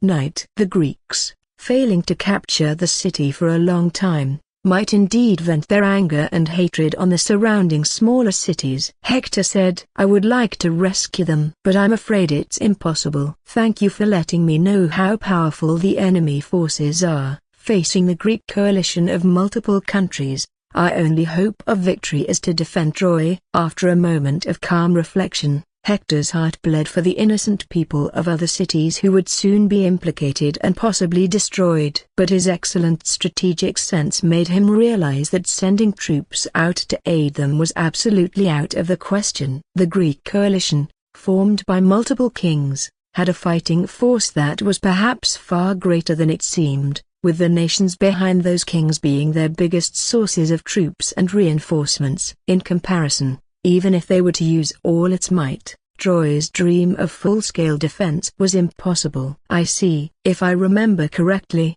Lord Hector, your wife's family is in Thebes of Plataea, right? Knight's words made Hector's face change. Andromache was Hector's wife, and her father was the ruler of the city of Thebes. Of course, this Thebes was different from the Thebes in Greece, which was a powerful nation, the origin of the hero Oedipus legend, and the prototype of the Seven Gates Wall legend. In the Trojan War, Hector's first hero opponent, whose shield defeated his spear, was Ajax, and that shield, capable of withstanding the thickness of 7 city walls, also originated from their noble phantasm of a certain world, a chariot of the 7 heavens prototype. But the Thebes that Knight referred to now, was just one of the many city-states surrounding Troy. Facing the powerful Greek coalition now, Even if it were the Thebes in central Greece with the 7 walls of defense, it might not withstand these hungry wolves and beasts. Troy's builders were Apollo and Poseidon, whose materials were extremely special, as if blessed with divine power, but Thebes was just an ordinary city, completely incapable of stopping the Greek army led by Achilles and others. If we give up like this, poor Lady Andromache will lose her 7 brothers and her beloved father, and Troy will lose a loyal ally. I have often heard that the hero Hector possesses courage that others can hardly match. Whenever someone mentions him, they never fail to praise that shining helmet, a tribute to the hero who always dares to stand at the forefront of the battlefield, a broken bar, brave, fearless, strong, and mighty. This is the impression all of Greece has of Hector. Knight's words took a sudden turn. His unexpected praise moved Hector, whose heart was already agitated by the reminder, and even made him a little embarrassed. He a broken bar, brave and fearless. Such praise he made Hector, who had just decided to abandon the surrounding city-states and give up on other cities, feel a bit unnatural. In normal times, in a different setting, hearing such praise, he would certainly smile and gladly accept it. But now the tone changed again, and Knight's voice rose. But when Hector, the fearless first warrior of Troy, ever feared the sharpness of the enemy's spear? Today, Troy gives up on rescuing other city-states, and tomorrow when it faces difficulties, no allied country will be willing to aid or intervene for Troy. Or is it our Lord Hector? Can you really bear to see so many ordinary people being ravaged by the barbaric Greeks, including your wife's family, and possibly even the priests and priestesses of the sun god Apollo being captured? Will they, along with the most beautiful daughters of the city, be given to Troy's enemy leader Agamemnon? Hearing this, Hector's face finally turned completely grim. Not only because Knight mentioned his wife's family again, but also because of the mention of the possibility of the priests and priestesses of Apollo being captured and given to Agamemnon. Thebes was a city that worshipped the sun god Apollo, and the name of the god Apollo was almost a taboo, rarely mentioned in Troy, for reasons not to be discussed here. But if the enemy really broke through Thebes, given the barbaric ways of the Greeks, they would surely indulge in plunder and debauchery. Not to mention giving the priestesses serving the gods to their king. Even holding wild parties in the newly conquered city would be typical of the Greeks. No one would find it surprising. Comment 2.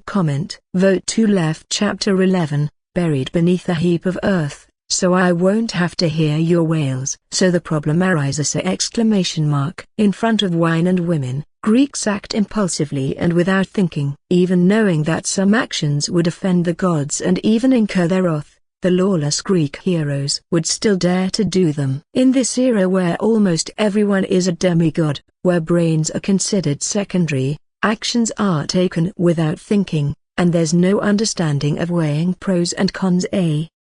Knight, in an era where the bloodlines of most kings can be traced back to the great god Zeus. If not Zeus, then they are related to the other great god, Poseidon. These 2 brothers are the main lineage, with the other Greek gods as secondary, plus a few goddesses. Many gods and humans have coupled, giving birth to offspring. Because of these, many of Greece's heroes actually have divine bloodlines and backgrounds. Here, the line between gods and humans is more blurred than in the mythologies of other regions. Heroes carry a fearless, arrogant attitude, not placing the gods in their eyes. Thus, offending the gods and suffering curses and punishments are common. Simply put, they are a bunch of hot-headed fools. Back to the point: if the Greeks break through a city, and truly offer Apollo's priestesses to Agamemnon a broken bar at that time, Troy, already having a strained relationship with Apollo,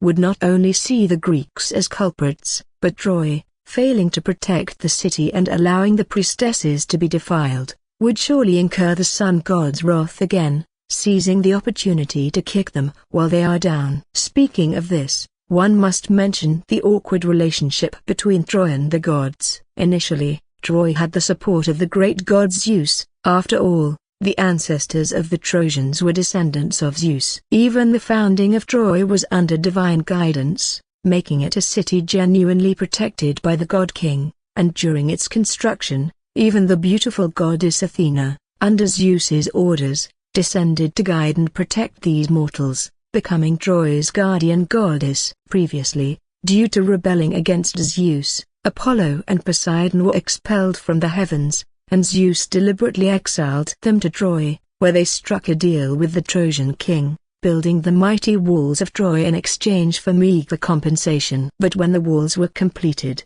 the Trojan king reneged on the agreement, failing to provide the promised compensation and instead drove Apollo and others away. This act completely offended these two gods. They swore that one day, when they returned to the heavens, they would avenge the humiliation they suffered today. Now, with Apollo and Poseidon back on the thrones of the 12 Olympian gods, without any immediate threat, the Trojans had always worried about the potential revenge from these two gods. Although up until now, divine punishment and disaster had not befallen them. Many Trojans firmly believed that the great god Zeus would always stand behind them and protect them. They thought Apollo and Poseidon would never dare to act against them. The delay in Apollo and Poseidon's revenge made the gradually complacent Trojans believe that the two gods had forgotten the old grievances, or had given up their hatred. However, Greek gods were notoriously vindictive. The Trojans did not realize that because their actions were so excessively offensive, as humans are broken by showing disrespect and even humiliating the gods,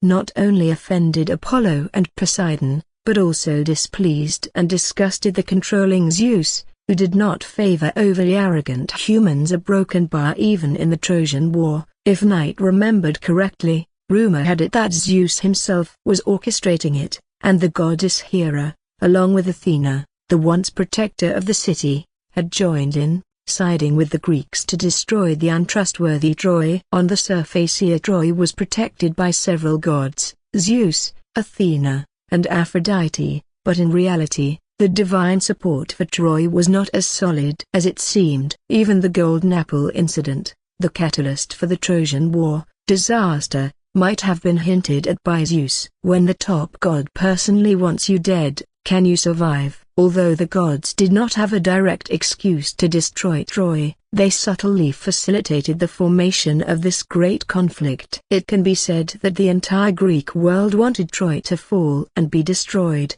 and this was why Knight had always thought that leading Troy to victory was unrealistic. It's just that poor Helen was used as a tool, manipulated by the gods, believing she had fallen in love with Paris, and coming to Troy. Of course at this moment, Hector did not know all this. He was only thinking about how not to offend the sun god Apollo, at least not let the gods intervene directly, a broken bar that would truly turn Troy into a living hell. This war was caused by his brother. As an elder brother, Hector willingly took full responsibility. Moreover, he was one of the few Greek heroes who highly valued personal feelings, and this was a deeply emotional matter for him. From the way he cared for his brother, protected his sister-in-law, and showed bravery on the battlefield, being fierce to enemies but polite and civilized to his own people.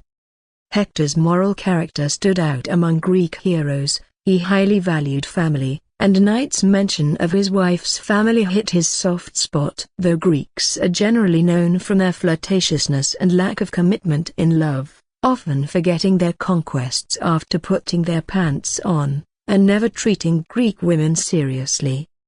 Even many goddesses have suffered similar tragic fates, falling for scoundrels. But Knight remembered her in the descriptions of Hector. There are passages that record Hector's deep love for his wife. In the Trojan War, when the battle reached a stalemate, to break the deadlock, Hector abandoned the defensive strategy and chose to duel Achilles, to observe the greatest hero of the enemy and find his weaknesses. This was a highly risky move, but to protect his wife from being humiliated, he was willing to give everything in the brutal fight, even his life, because that way he could sleep beneath the raised mound of earth, not having to hear your Andromache's wails when dragged away.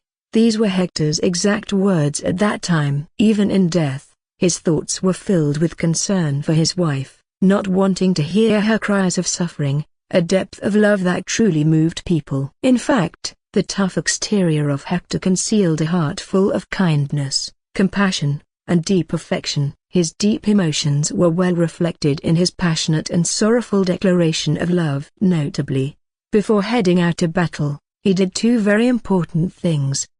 First, he took off his helmet, tenderly picked up his young child, kissed him, expressing his final fatherly love, and then loudly prayed to the gods for his child's health and future excellence. Second, he entrusted the child to his wife, caressing her and advising her to manage the household, weave at the loom, and supervise the servants, encouraging her to be brave and properly raise their child. Comment 1. Vote 2. Left. Chapter 12. Do you want to feel ashamed before the women of Troy? Honor your gods, love your women, and defend your country. These were words Hector had once conveyed to his warriors, and they were his life's creed.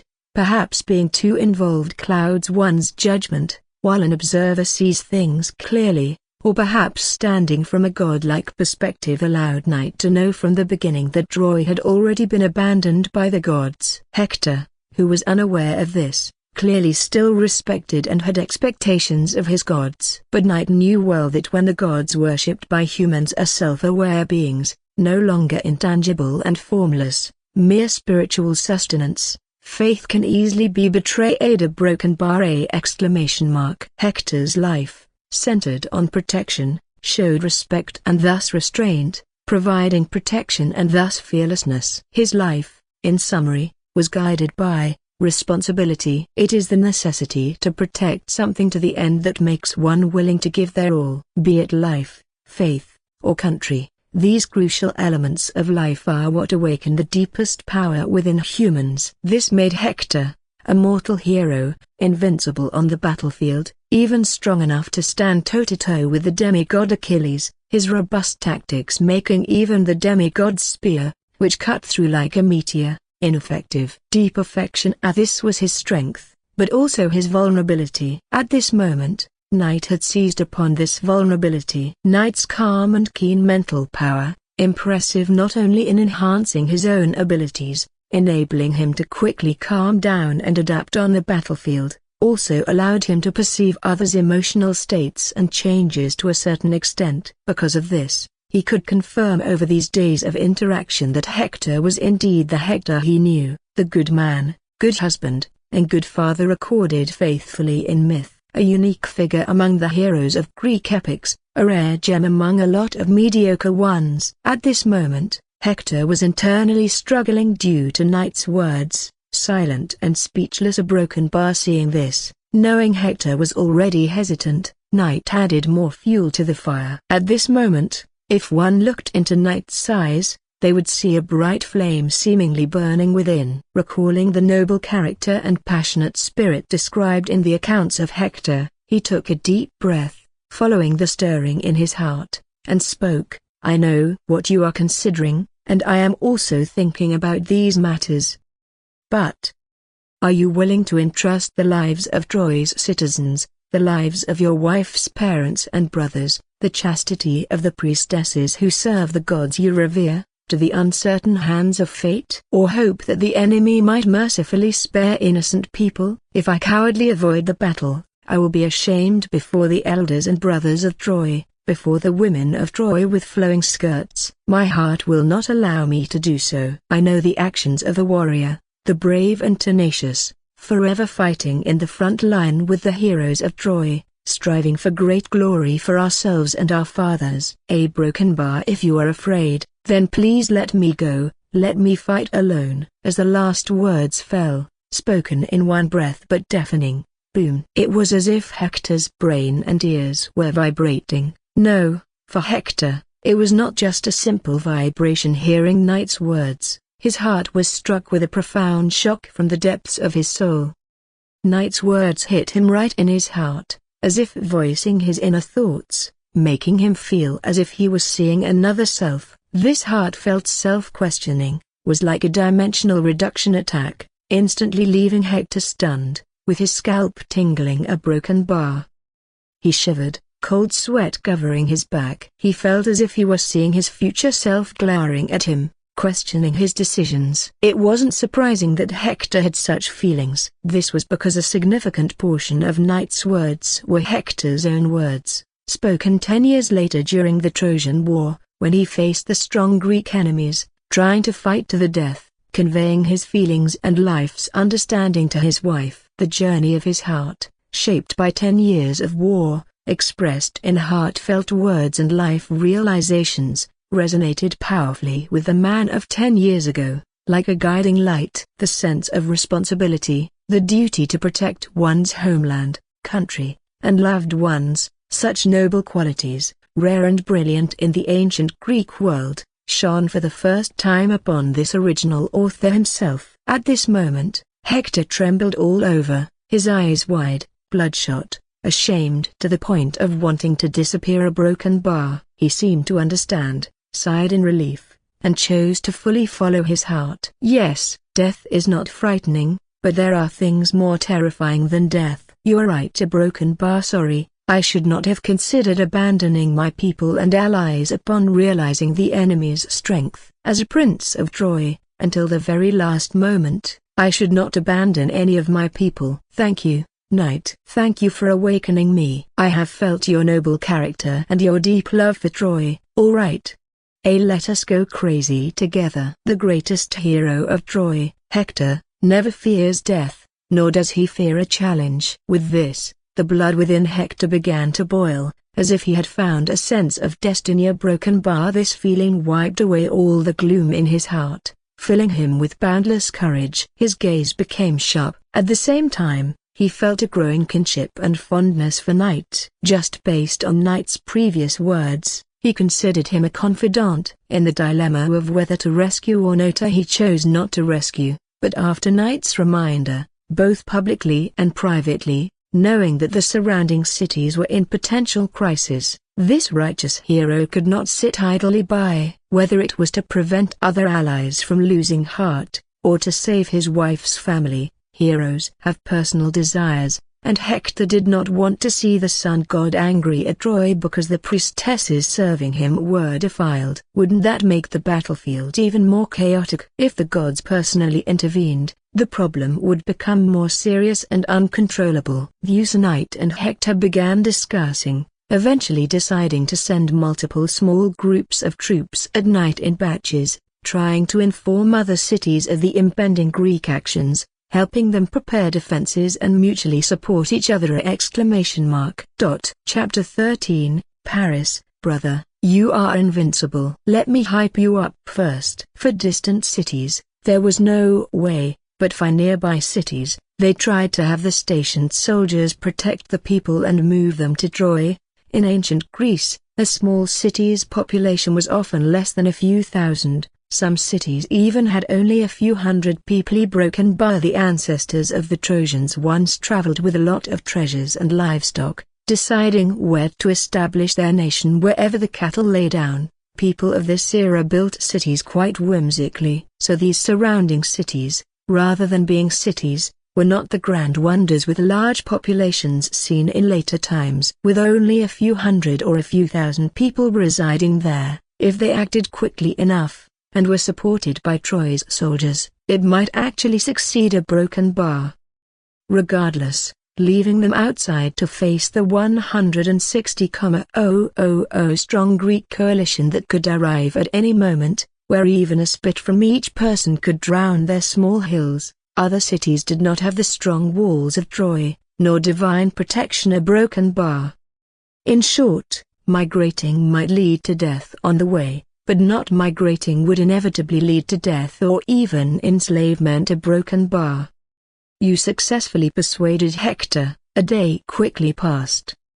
After the Greek coalition failed to capture Troy, they temporarily retreated to the coast to rest and discuss strategies. At this moment, the Greeks were unaware of your plan. When midnight struck, you and Hector donned armor and, under the cover of night, led a small force out of Troy unnoticed. However, when other small groups left to deliver messages to nearby cities, the Greek scouts discovered them but did not act rashly. They only watched from a distance, and the scouts reported Troy's strange movements to the leaders of the coalition, Odysseus and others. This made Agamemnon and many Greek kings worry, thinking you were planning a night raid. They strengthened nighttime patrols and defenses. Due to the night cover and the scouts not daring to get too close, they did not realize that many of the small groups were heading in directions opposite to the Greek base. When the Greeks realized the numbers were off and that these small groups posed no threat to the Greek forces, Odysseus personally led a team to intercept a small group. The Greeks discovered your plan. They were quite shaken, a broken bar, believing that if the people of other cities joined with Troy would become even harder to conquer. To eliminate Troy's reinforcements and reduce Troy's living strength, under Odysseus' orders, the Greeks began moving according to their original plan. The Greek army started advancing towards the cities around Troy. However, just as the powerful heroes led by Achilles left with their troops, within Troy, already informed by Hector, Paris, having waited for this moment, saw the Greeks dividing their forces and led Troy's soldiers in a surprise attack on the Greek rear camp. The unprepared Greeks suffered over 1,000 casualties. Odysseus himself was nearly shot by Paris, a broken bar. By the time the Greeks realized what was happening and angrily wanted to turn back to deal with this Trojan army, taking advantage of the night, the Trojans, who were very familiar with the local terrain, did not engage in prolonged battle. They struck quickly and then retreated back into the safety of Troy. Odysseus, furious, led his army in pursuit again, but after 4 unsuccessful attempts to besiege the city, seeing the unfavorable situation, he immediately calmed down and retreated with his soldiers to the coast. After this raid, the Greek coalition did not dare to divide their forces again, but thinking Hector was still in the city, with his defensive tactics, they found it difficult to capture Troy even without dividing their forces, and even more so after doing so. Unable to capture the city of Troy, Odysseus and his men were thus held in check outside the city. At this moment inside Troy, the hero Paris was celebrating this victory with his brothers, drinking. Ha ha ha. As expected of my brother Hector, those Greeks never expected us to launch a surprise attack. A broken bar. It's a pity, if not for my brother's orders, I would have liked to kill a few more Greeks, if only I could have shot through the heads of Odysseus and Menelaus. Paris, at the head of the celebration banquet, was extremely excited and satisfied. After all, having been suppressed by the Greeks for so long, he finally managed to counterattack and even achieved a small victory. How could he not be happy? When the Greeks sent Odysseus and Menelaus for negotiations, Paris, who considered Helen and the treasures taken from the Spartan king as his achievements and symbols of his glory, absolutely would not allow these thieves to covet his wealth. Those were gifts from the goddess. For enemies eyeing his treasures, Paris would never show mercy if given the chance. Unfortunately, he almost managed to shoot the coalition's military commander, Odysseus, this time. Next time, there might not be such a good opportunity for a surprise attack. Following Hector's plan is safe for Paris. Although we succeeded in this ambush, the Greeks outnumber us many times over. Once they realize what's happening, if we get entangled in battle, we will be in danger. One of Paris's brothers spoke up at the banquet. Of course, I know. It's just a pity. Next time When brother Hector returns, he will surely lead us to drive those Greeks back to Greece once and for all. Paris raised his wine cup, a smile on his face, as if he could already see the future, the dawn of victory belonging to Troy. Given this, a bit of celebration now wouldn't hurt. Paris had a blind respect and admiration for his invincible brother. He did not believe the Greeks could defeat his brother Hector, not Agamemnon, not Odysseus, and certainly not Menelaus, the Spartan king he had cuckolded. None of them were heroes skilled in battlefield combat. Ajax might have an unparalleled shield, but he was only good at defense. The only possible threat might be that rumored demigod, Achilles. But his brother was invincible. He would never lose. His father had tried to kill him as a child because of a prophecy. His mother's weakness had led her to abandon him instead of resisting a broken bar.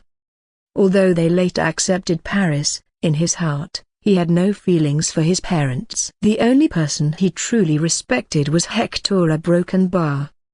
As the great prince of Troy, most likely to inherit the throne, yet showing no defense against Paris, whose return might threaten his inheritance, a broken bar.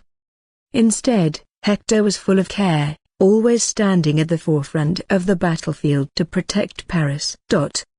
Comment 0 comment. Vote to left. Chapter 14, Knight. Greek heroes. Not worthy an elder brother is like a father, and Hector truly acted like one, sheltering and caring for Paris. He shone like the sun with warmth and brightness so dazzling that even Paris found it hard to hold any resentment. Instead, he gradually admired and was captivated by his brother's powerful charisma. There was no enemy in Troy that brother Hector couldn't defeat. A broken bar. Brother Hector is invincible. Paris never doubted this. Even in the face of the formidable Greek coalition, he felt no fear. Hector's presence was his greatest source of reassurance. Now, his brother had once again proven his strength. Truly, brother Hector had already foreseen that the enemy, unable to capture Troy, would target the surrounding cities, and immediately took action. A broken bar.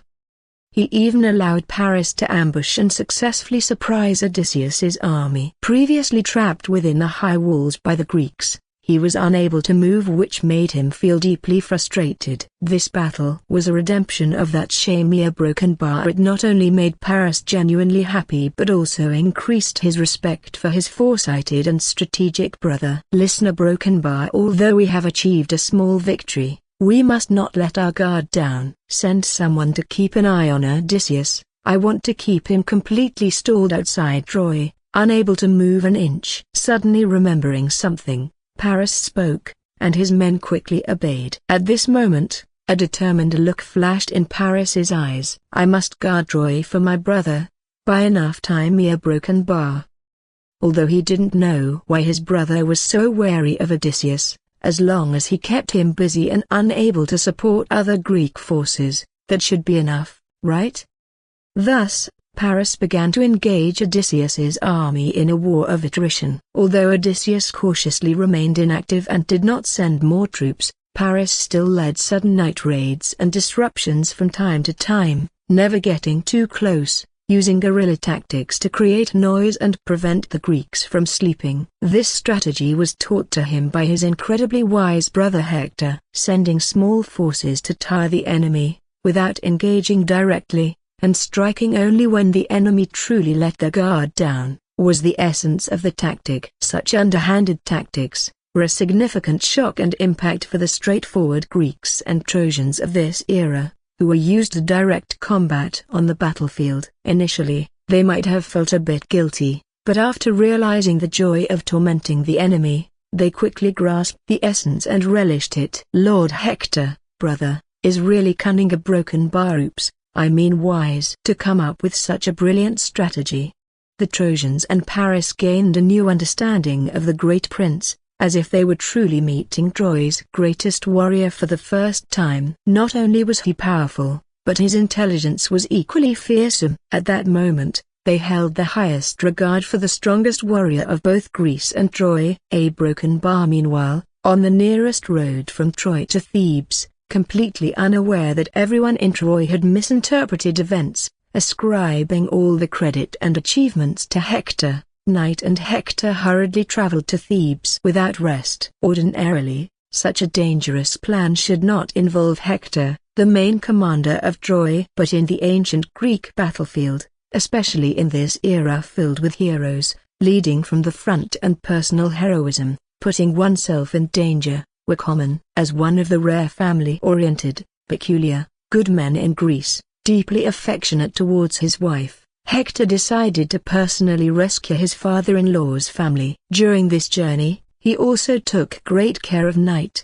valuing him highly. The tactics Paris employed were actually all taught to him by Knight. Indeed, Knight was the real strategist. Paris's execution of those tactics was a delightful misunderstanding, and when it's cleared up, it's bound to be quite interesting. Unaware of this, Hector, though he had never seen nor used such tactics, could recognize their effectiveness as an experienced warrior and a strategic expert. And Knight's demonstration this time made Hector realize that this friend who echoed his own thoughts and earned his respect had not only a passionate heart for protection and a strong sense of responsibility, but also remarkable wisdom. A broken bar. Knight brought tactics far beyond the norm for this era, and combined with his ability to quickly adapt and learn on the battlefield, Hector immediately recognized. You have the potential to become a hero. A broken bar Knight! Unfortunately, this war came too soon. If there were time for me to properly train you, you would shine the brightest on Troy's battlefield, and even the gods above would marvel at your excellence. At this moment, it was late at night. After half a night of travel, Hector's exhausted team had set up camp in the forest, lighting a bonfire for a brief rest. At this time, Hector also spoke the words he had been holding back for a long time. Tonight, he sincerely believed that Knight had the potential to become a hero. However, a hero? No, if not for this war, you probably wouldn't have met me, Lord Hector. Knight replied. And as for being a Greek hero, not even a dog would want that. A broken bar. As everyone knows, in Greece, the more extraordinary the hero, the more tragic their end often is, just as their brilliant deeds. Many, like Achilles, Hector, Jason, and even Heracles, who completed the 12 labors and achieved greatness, had lives filled with tragedy, like losing loved ones. In Greece, being a hero is not a desirable profession. But Hector did not sense Knight's lack of interest in the title of hero. After all, in Greece, almost no one would not take pride in being a hero. How could there be a young man who didn't want to become one? At this moment, Hector smiled and said, "Call me Hector. Your noble character has earned my recognition. I see you as a friend, confidant, and brother, and I hope you can see me the same way. If it weren't wartime, I would introduce you to my eligible sisters. If only I had met you earlier." Comment 1. Vote 2. Left. Chapter 15. Few who are noticed by the gods have a good end. At this time, Hector's warm and empathetic attitude far exceeded Knight's expectations. Even while traveling, Hector's mouth didn't stop. Perhaps those previous words had a significant impact on Hector. If it were an ordinary Trojan soldier, being treated with such warmth by the great prince of Troy, and potentially the future king, Hector, they would either be ecstatic or terrified, not knowing what to do. Fortunately, while the simulated universe experience felt very real, indistinguishable from the real world, Knight still maintained a degree of clarity. He was fully aware that his true identity was not that of a Trojan soldier, and in this simulated universe, he was destined to be just a passerby, not truly influencing that mythical world's history. Knight, silently reflecting, he quickly adjusted his mindset, maintaining a balanced attitude. "All right.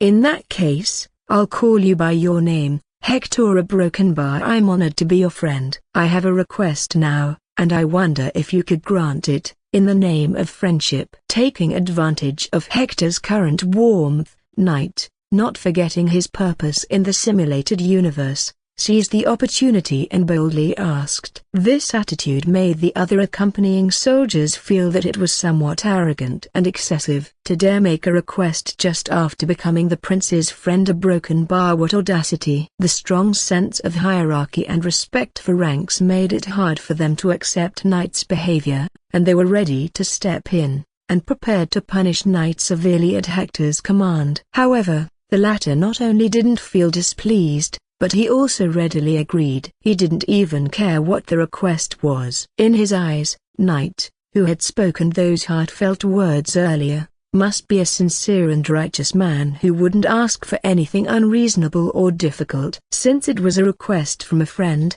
he naturally would help. A broken bar. Under Hector's gaze, Knight finally spoke, slowly and firmly stating his request. "I want you, a broken bar, to teach me your martial skills." Time flew by, and unsurprisingly, Hector agreed to Knight's final request. Teaching him martial skills was something Hector was more than willing to do. He had already considered it. Previously, there hadn't been time, but now that Knight had asked, he wouldn't hold back. Thus, Hector said, "From the beginning on the battlefield, I noticed you mimicking my attacks. A broken bar, though still very rough. Your learning speed far surpasses that of ordinary people. We don't have time for detailed lessons now, so I'll teach you some basic weapon stances, methods of using strength, and ways to harness it along the way. The best teacher, however, is the battlefield. A broken bar. I'll start with the basics. Then, through actual combat, you'll need to understand and master it yourself. As you become more proficient, I'll teach you more advanced combat techniques." After Hector made this solemn promise, every day thereafter, besides the time spent traveling, was devoted to Hector instructing Knight in various combat techniques. And Knight, like a sponge, eagerly absorbed all the combat skills, intensely focusing on building a solid foundation. He didn't mind that Hector didn't immediately teach him high-level combat skills. In fact, he was well aware of his own abilities previously, although he used his unique mental strength and will to stay calm, allowing him to quickly assess danger and fight optimally on the battlefield. This only helped him adapt quickly and survive. But since he was clueless about martial arts, he fought purely on instinct and brute strength, which significantly limited his stamina and effectiveness in direct combat. Since he decided to become truly powerful, he knew he shouldn't just focus on physical strength. Enduring hits wasn't his style. Broken bar. Even if he trained his body to be invulnerable like Achilles, he might someday encounter a divine weapon with armor-piercing attributes, capable of killing him with a single strike. Therefore he firmly believed in, "The only good enemy is a dead enemy. As long as I eliminate all enemies within sight, I am safe." These principles, Knight's goal in learning martial arts was simple and pure: to eliminate enemies faster than they could react. Unaware of his cautious and fearsome combat mentality, Hector was wholeheartedly dreaming of molding Knight into a hero. In his eyes, thus young man's desire for power must also come with the ambition to become a hero, to establish his own legacy and glory. As a friend, Hector was determined to help Knight become stronger with all his might. Unfortunately, as a mortal hero, while Hector himself had developed extraordinary martial skills, he wasn't necessarily equipped to mentor a hero's growth. Being skilled and being able to teach are two different things. If it were an ordinary soldier, Hector felt confident in guiding and instructing them.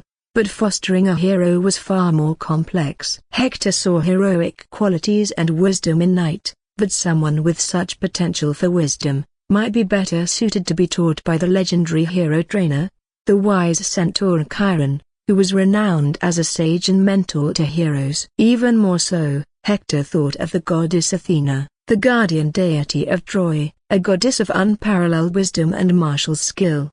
If they were lucky enough to have a deity personally instruct Knight, that would be ideal. In all of ancient Greece, what could be more fitting than having a god as a teacher for heroes? Hector felt that the brilliant qualities in Knight should be shared, for everyone to know, if only his ancestry had divine connections or means to communicate with gods. He might have even tried to advocate for Knight, and if Knight knew Hector was fantasizing about having gods personally teach him, he'd certainly want to take a break. Good grief, if not for the simulated universe, being noticed by Greek gods for real, might make one think that suicide would lead to a happier life. Being watched by beings with power and a level of existence far above one's own, whether out of curiosity, goodwill, or malice, was extremely dangerous.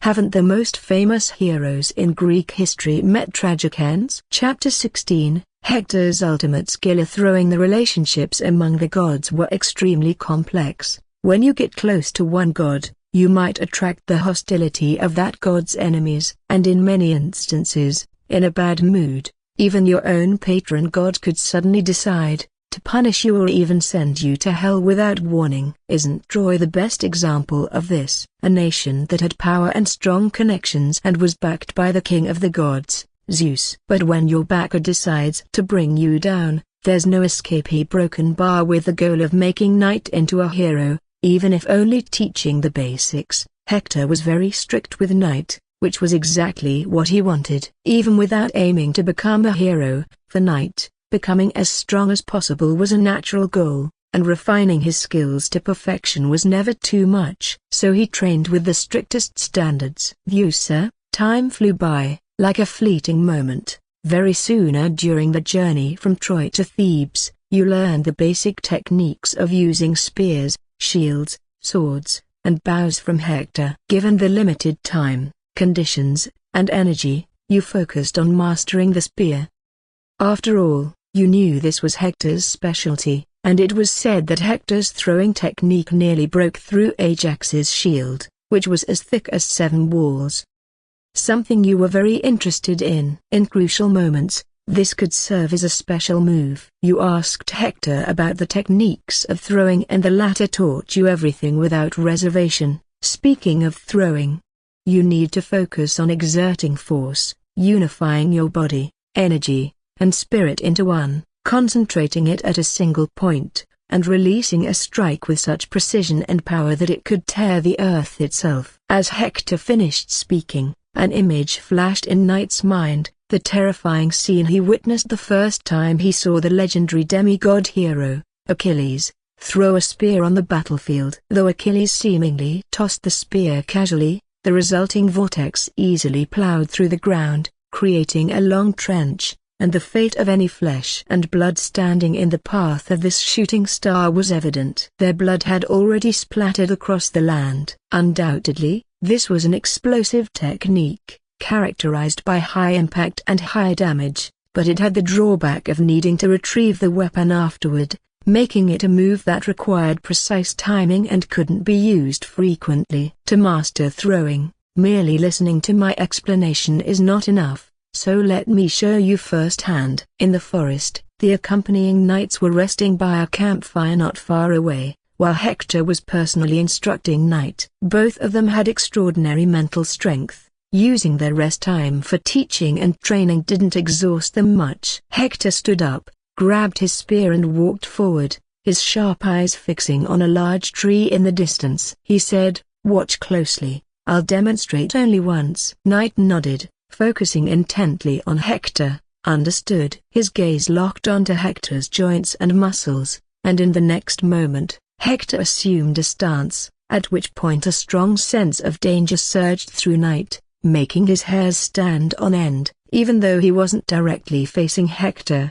just being nearby made him feel an urge to retreat. A crisp sound of bones cracking filled the air, as Hector tightly gripped his spear and adjusted his breathing. The entire forest seemed to fall silent with the rhythm of his breaths, and then at the moment when body, energy, and spirit aligned perfectly, boom tilde. He moved. Hector let out a fierce shout. The spear flew like lightning, like thunder tearing through the sky tilde. When it landed far away, it pierced through one tree after another. Swish, swish, swish tilde. The divine spear flew through the trunks of countless trees like lightning, and those trees exploded on the spot, turning into countless splinters scattered in the air. The speed was so fast that the human eye could hardly capture it, but imagining it, one could see how terrifying this spear would be on the battlefield. It was like a walking natural disaster. When he threw it, before people could react,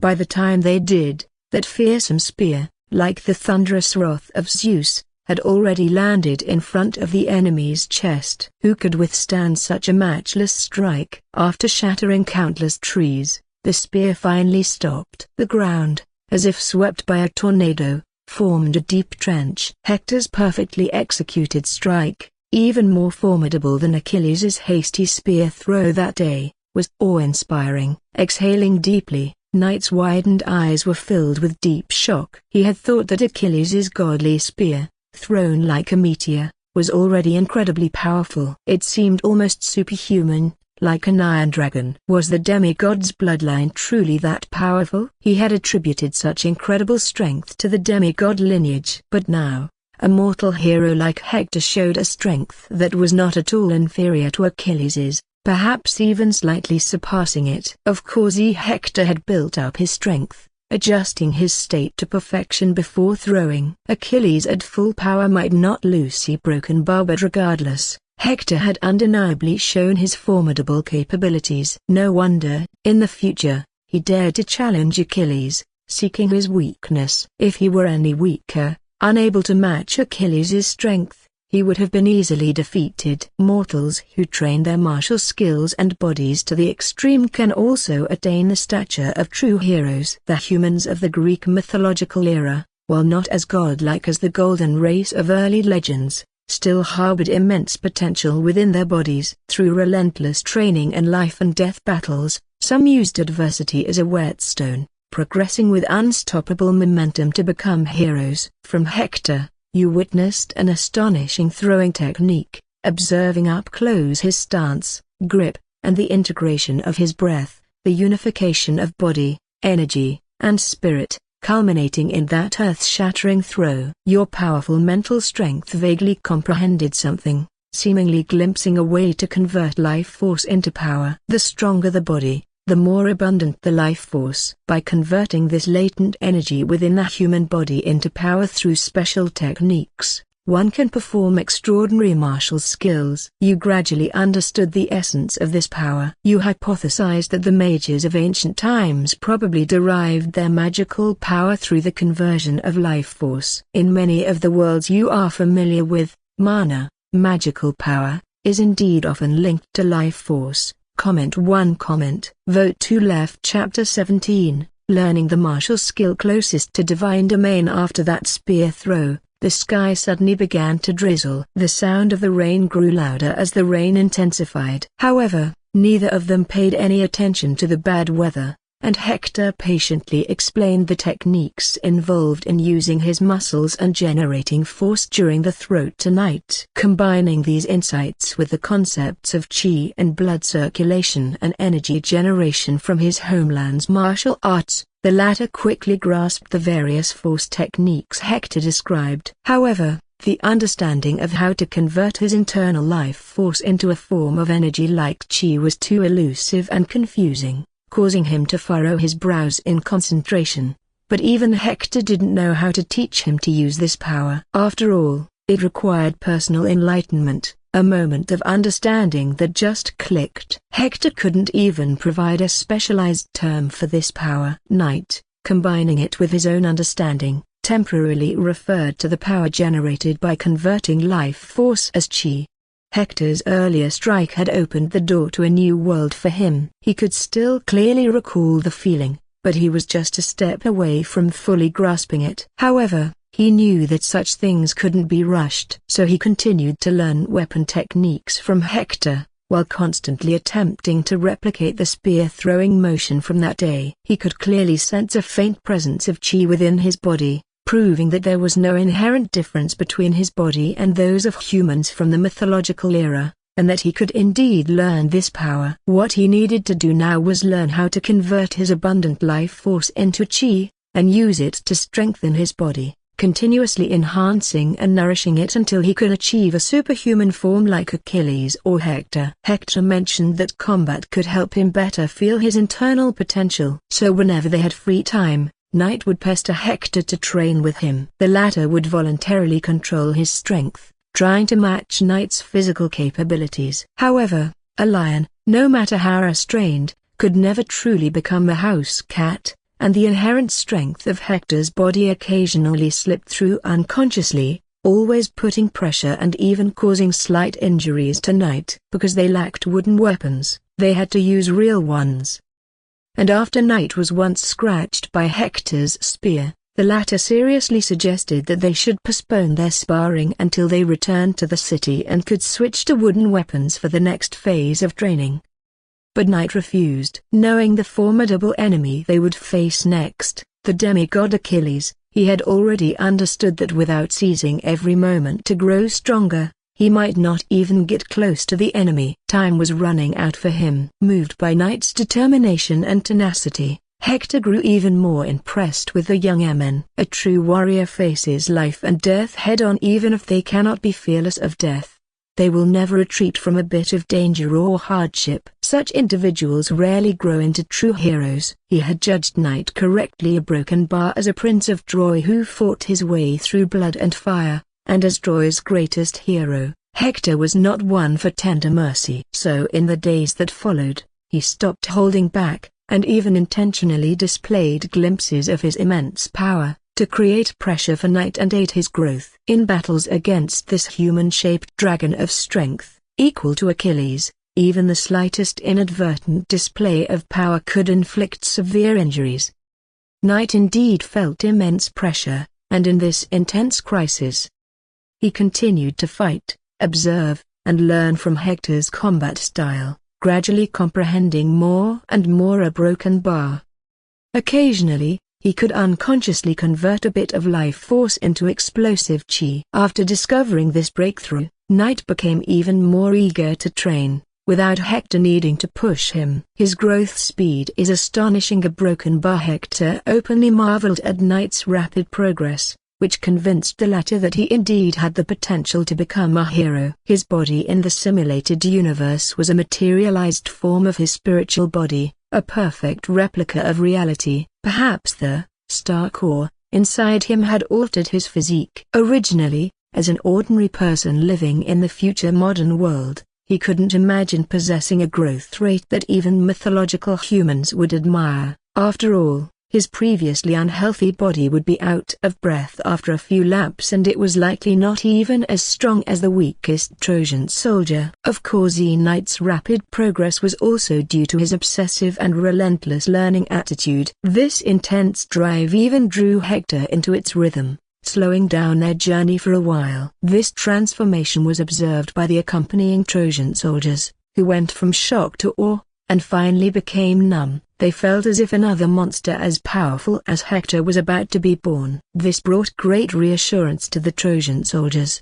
In ancient Greece, the nature of revering the strong changed their view of Knight from a lucky fellow recognized by Hector to someone deserving respect. Although Knight was still just a soldier, their gazes towards him now carried a hint of respect for his strength. Soldier A, Lord Hector is teaching that man the martial arts of the divine realm, isn't he? Soldier B, surpassing mortal strength. Only heroes can master this, a technique advancing relentlessly toward the domain of the gods. Undoubtedly, we are witnessing the birth of a new hero. The soldiers watched the distant pair in combat, not so much a battle, but more Hector feeding moves to Knight, and couldn't help but discuss it. Clearly, the soldiers didn't understand the method of converting life force into power. Viewed a broken bar as Hector's loyal soldiers, they knew their lord's martial skills inside and out.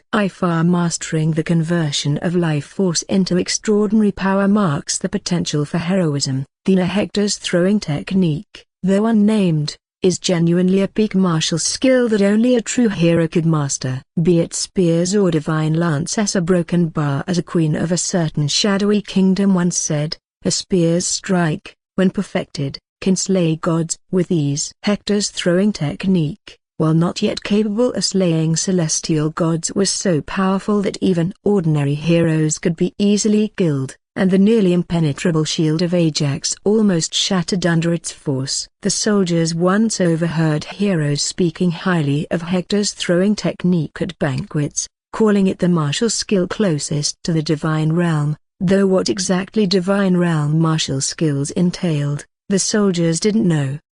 They simply felt its overwhelming greatness. But even if they couldn't fully grasp its significance, they understood it was not something an ordinary hero could learn. Comment 1.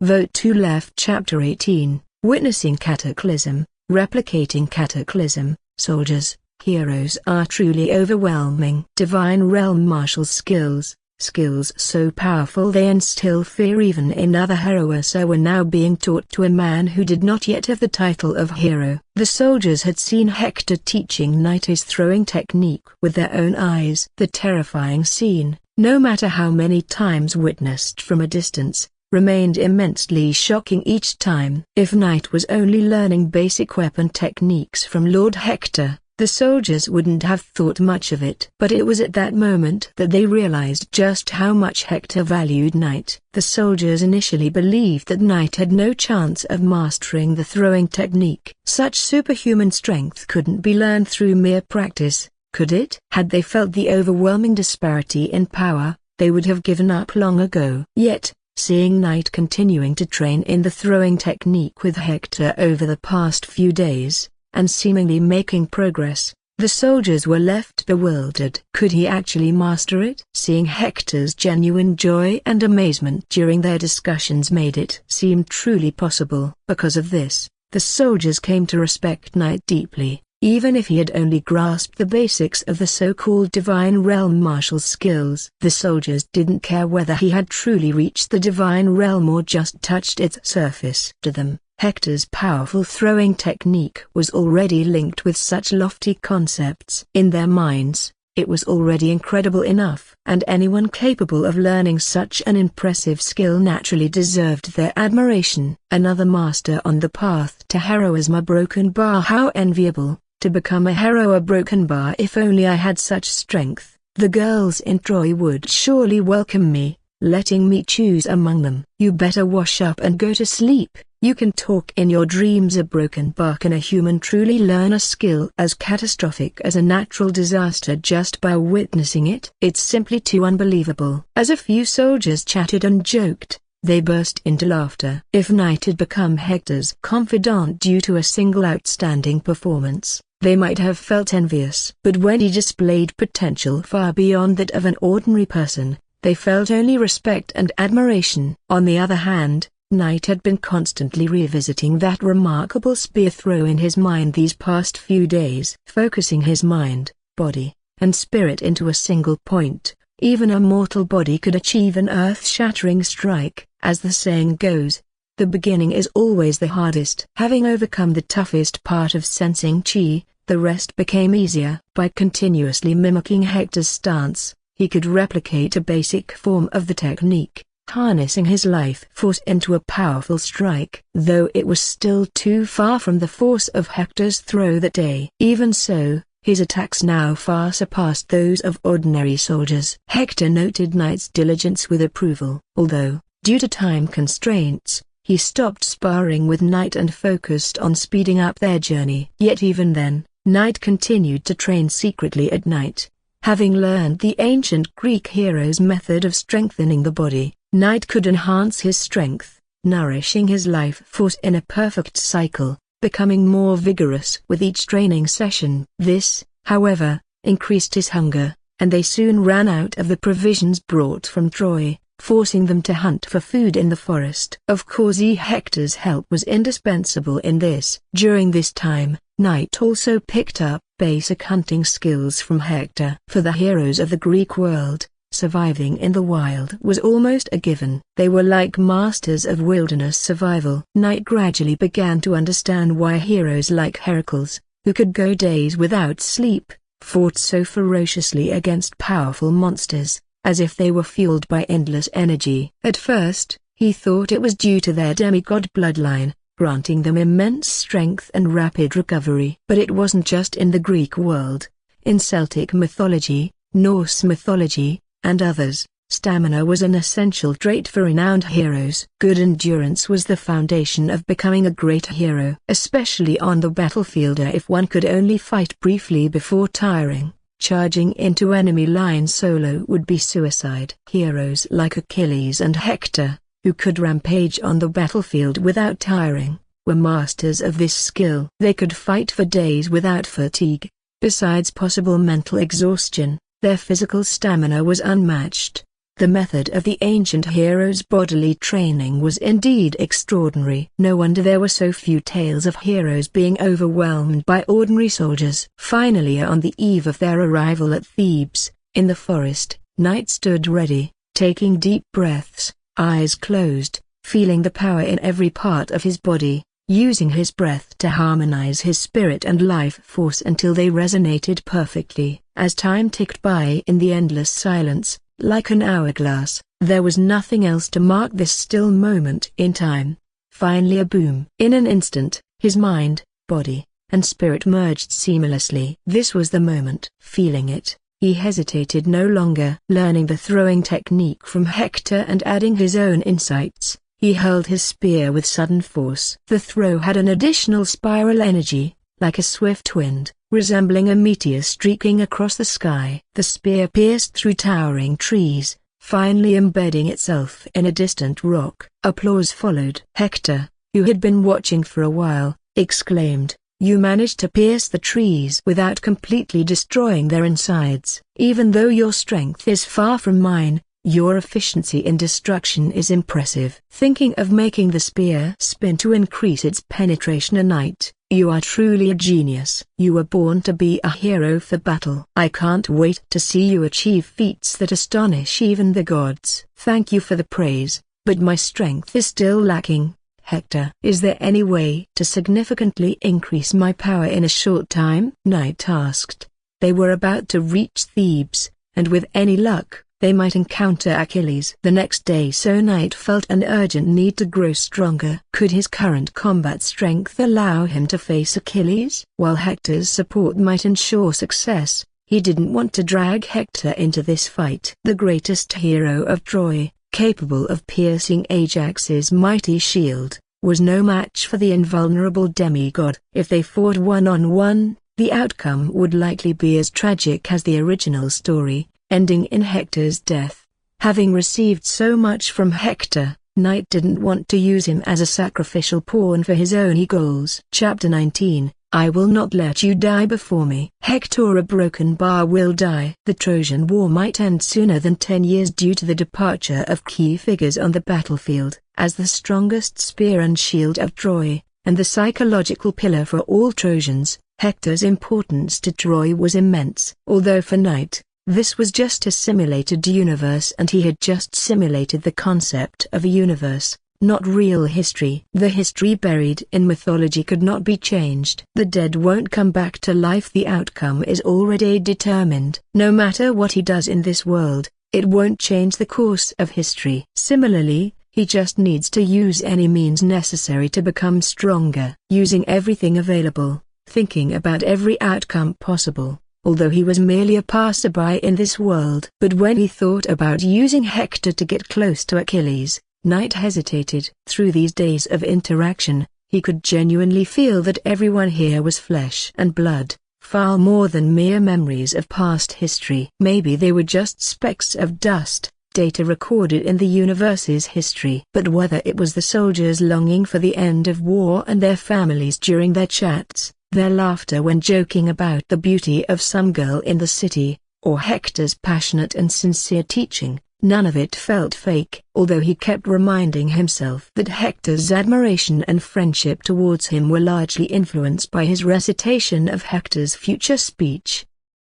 Perhaps the prince saw him as a kindred spirit as his words struck right into the sweet spot, resonating deeply on a soul level. From the start, he had deceived Hector and was not the noble person he imagined. After all, Troy was not truly his homeland. He could not possibly speak such passionate, responsible, and protective words for a city that was a stranger to him. Since it was deception from the beginning, why not go all the way, letting Hector help him easily achieve his goal? However, as these thoughts swirled in Knight's mind, he found himself torn. The people he had come to know and care for were real in their emotions and relationships, even if they were part of a simulated history. To exploit Hector's genuine care and loyalty felt increasingly wrong. And it seems you always feel a sense of urgency, as if something is constantly chasing you, forcing you to push yourself to become stronger. While the desire to grow stronger is good,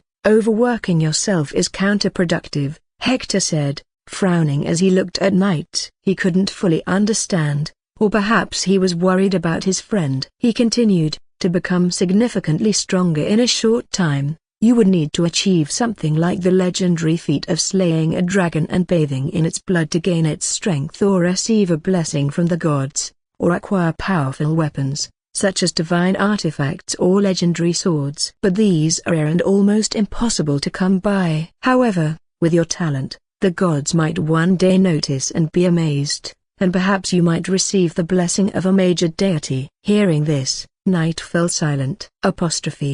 Slaying a dragon? If he could slay a dragon, his own strength would already be on par with the greatest heroes. Unless it was a dragon so weak that even regular human soldiers could kill it through attrition. Maybe then he could try to take it on alone. As for divine blessings and powerful artifacts, the former would mean being noticed by the gods, and a blessing from the gods is also a form of their favor, which isn't easy to obtain. Along with this miracle, one must also bear the associated risks. The gods, with their life forces far surpassing that of humans, can, whether with good or bad intentions, easily ruin a human if they are not careful. After all, stepping over an ant without crushing it can be quite tricky. What was the fate of Jason, the captain of the legendary Argo, who received blessings and was protected by the gods? So of the three ways to become stronger, Knight felt the least confident about the blessings of the gods. Ironically, according to Hector, this was the most likely source of power he could attain first, which was also the one he liked the least. Of course, since this was a simulated universe, trying out a divine blessing didn't seem like a big deal. If he died, he could just restart. I don't know if a blessing from a god could be carried over to the real world. But setting aside this potentially useless trap, the last option were a powerful weapon. Knight knew of many, but almost all of them had destined owners, or had already fallen into the hands of various heroes. If it had no owner, it was either too far away or in a different time or world, and if it had an owner, he couldn't win it in a fight. This truly felt like a vicious cycle. Could he really only rely on Hector to guide him? Even though this was just a simulated universe, Hector's sincere teachings over the past few days made it impossible for Knight to harden his heart and use him. He really wanted the template of the demigod Achilles, so that he could quickly become strong in the real world, but he didn't want to become someone enslaved by power. He had his own set of principles for how to conduct himself, and his values didn't allow him to do such a thing. For those who had helped him, instead of repaying them with sincerity, turning around to harm them would be too disgusting. I have a bad feeling, Hector, we'll reach Thebes tomorrow. You can guess which enemy we might encounter. If the Greek coalition really intends to attack the surrounding cities, who do you think would be responsible for conquering the city that worships the main god Apollo? Knight said. Hector's face also turned serious after hearing this as he frowned slightly, deep in thought. Are you suggesting that the demigod Achilles might appear on this battlefield? No wonder you are so eager for power. But don't worry too much. If we do encounter him, I'll take it upon myself to hold him off. I swear by the shield in my hand, as long as I stand, I will never let my brother die before me. Hector's words were firm, and he was very confident in his own strength. Before having a direct confrontation with the demigod, he didn't think he would necessarily lose, though he wasn't arrogant enough to believe he could definitely defeat the demigod hero. But merely holding him off for a while, giving his father-in-law and others a chance to escape, he was confident he could do that. After all, he was the foremost hero of the allied forces too. Knight was touched at this moment. Not letting him die first. This great hero of Troy considered him a brother. Knight, that's not necessary. Running away isn't shameful if you can't win. If I encounter danger, there's no need to save me. That might just be my destiny. Don't talk nonsense. I haven't seen you become a hero yet. If I'm Troy's past, then you're Troy's future. The future cannot fade before the past. Hector did not agree with Knight's words and showed an angry expression instead. With his personality, once he decided someone was his brother, he would never give up on them. For this sentimental man, just as he cherished his wife and protected his brother Paris, when someone close to him is in danger, this fierce beast awakens, showing its enemies the most ferocious fangs. For him to abandon his brothers and friends, avoiding battle, would be the greatest insult. Comment 1. Vote 2. Left. Chapter 20, The Divine Spear. Hector, this is the only gift I can give you. Seemingly genuinely angry, Hector kept a cold face afterward, and the conversation ended unpleasantly. Knight was also taken aback by his attitude. For a long while, he reflected and understood a bit of this genuine man's faith, but fell silent. Recalling the evening light that stained everything in the forest, the scenes of sparring with Hector. This Trojan prince never displayed arrogance despite his noble status. If knight, who sought strength but not the title of a hero, was an anomaly in this era, then, such a sentimental prince, in ancient Greece, an era mostly filled with heroes who were more like robbers, like Paris, he too was an anomaly. They truly were kindred spirits. Knight did not correct Hector. There was one thing he got wrong. He was not the future of Troy. For Knight, Troy was nothing more than a dream, and for someone who couldn't even solve the basic needs of food and shelter, there was no point in talking about dreams of heroism, especially when few heroes had good endings. In the simulated universe, even in the midst of war, he had Hector as a strong ally, but in the real world, he still hadn't escaped danger and was still trapped in some dungeon in an unknown world. When the dream ends, he will inevitably face reality again. In the end, due to this heartfelt but unpleasant midnight conversation, when Hector returned with a cold face, the accompanying soldiers dared not laugh loudly. Although they didn't know what had happened, they could sense the atmosphere becoming tense. They thought this tense atmosphere would continue indefinitely. The next morning, as they extinguished the campfire and prepared to continue their journey, Hector suddenly tossed a weapon to Knight. Since it was thrown vertically, it wasn't dangerous, and Knight instinctively caught it by the shaft. Upon closer inspection, he found that it was a long spear emitting a faint golden glow, inscribed with ancient runes. The cold, radiant light it emitted seemed to chill one's spine. Merely holding it in his hand, he felt an invisible force flowing into his body, and as the spearhead glinted in the sunlight, it evoked a sense of divinity. If one had to describe it was divine. "This is?"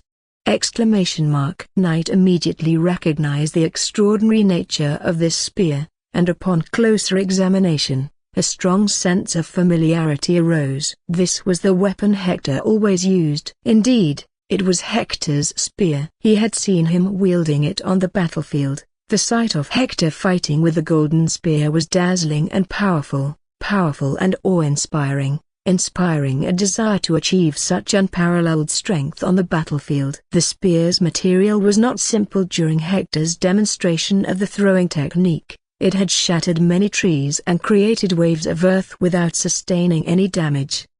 If it were an ordinary weapon, even one forged with modern technology, the hardest synthetic metals, it couldn't have remained unscathed after such a magnificent strike. Hector said, "It's for you. Since you don't want me to save you, then strive to survive on your own strength. Until you find a weapon that suits you, use this one for now." A strong warrior cannot be without a good weapon. This is forged from divine iron and crescent iron. It has indestructible power, capable of easily breaking through walls and gates. Its attack power is extremely formidable, and it's not something an ordinary person can control. You can hold it, but that doesn't mean you can wield it. When you can fully harness the power within the spear, it can become a godly weapon that kills with one strike, penetrating any enemy armor. As for a name, it has never been named since its forging. If you want to call it something, why not call it Hector's spear? Knight was shocked, utterly astonished. Divine spear Hector? Are you crazy, giving me your weapon? What will you do? Upon hearing Hector's words, his mind was also filled with information about this weapon. This spear was far from as simple as Hector described, though his description of its power was spot on. This spear was no ordinary weapon. In fact, a weapon is only as renowned as its wielder. Tracing back to ancient mythology, there are 10 legendary spears recorded in the Iliad. What kind of weapons are ranked alongside Hector's divine spear? For instance, there's the spear of Canuus, wielded by the son of Hercules. Other spear wielders are mostly children of gods, or Titan descendants. All of them are demigods or Titan offspring. In a certain game universe or parallel world, it is also known as the unbreakable spear, a noble phantasm, named Arindana, the prototype of one of the future 3 holy swords, Durandal. In fact, some legends say Durandal was originally Hector's sword. And now a Hector, standing before Knight, patted the sword at his waist, indifferently saying, This is enough for me. Though it's not as handy as a spear in battle, as a commander holding the rear lines, I won't face too many enemies. Having this Urindana of the same material as the divine spear is sufficient. Durandal, a broken bar. The eternal blade, the everlasting sword. It truly exists. Upon closer inspection, the sword's material and appearance indeed matched the spear in his hand. Similarly sacred, of the highest quality. Knight's emotions were complex. Witnessing a legendary divine spear and holy sword was shocking, and he was deeply moved by Hector's gift. As he gripped the divine spear, he felt its immense weight. If I said I wasn't interested in the divine spear, I'd be lying. He couldn't understand why Hector was so generous to him, even giving away such a divine spear, claiming it was just for temporary use until Knight found his own weapon, a broken bar. Was he not worried that he might keep it forever? How was this different from outright gifting it? Don't be in a hurry to refuse. I trust your integrity. Also, it's a mark of respect for your warrior's honor. Since you refuse to rely on my help, then survive on your own strength, and reach the pinnacle. Let this spear, named after me, accompany you on your journey. You need a good weapon more than I do to achieve further growth, Hector said. He couldn't help Knight bathe in dragon blood, nor could he bestow divine blessings upon him. But as a friend, the only thing Hector could offer was this gift. This is the only gift I can give you. Comment 1. Vote 2. Left. Chapter 21. The blood heats up. There's no turning back. For the first time, Hector's spear had a name. Talking about naming the spear after himself, the usually straightforward and sincere hero, Hector, felt a bit embarrassed and shy. He had said it on a whim, and although he spoke casually, thinking about naming a weapon after himself brought a sense of shame. But now that the words were out, there was no taking them back. Oh well. Hector thought about the events of the previous night and, after a long reflection, finally understood some things. This led to his decision. Understanding his friend's pride, he no longer felt angry but rather relieved. Heroes have their own pride and sense of honor. Maybe Knight really didn't want him to save him if he was in danger. Exactly, it must be the honor of a hero that made Knight refuse his help. Even Hector, if put in the same situation, wouldn't want Knight to save him. As the undefeated war god of Troy, he had confidence in his strength. If he were to be defeated and decapitated in a sacred duel with another hero, he would face death without fear, though with regret and reluctance. His honor didn't allow him to retreat, and it also helped him understand Knight's feelings. Knight: What have you been imagining all night?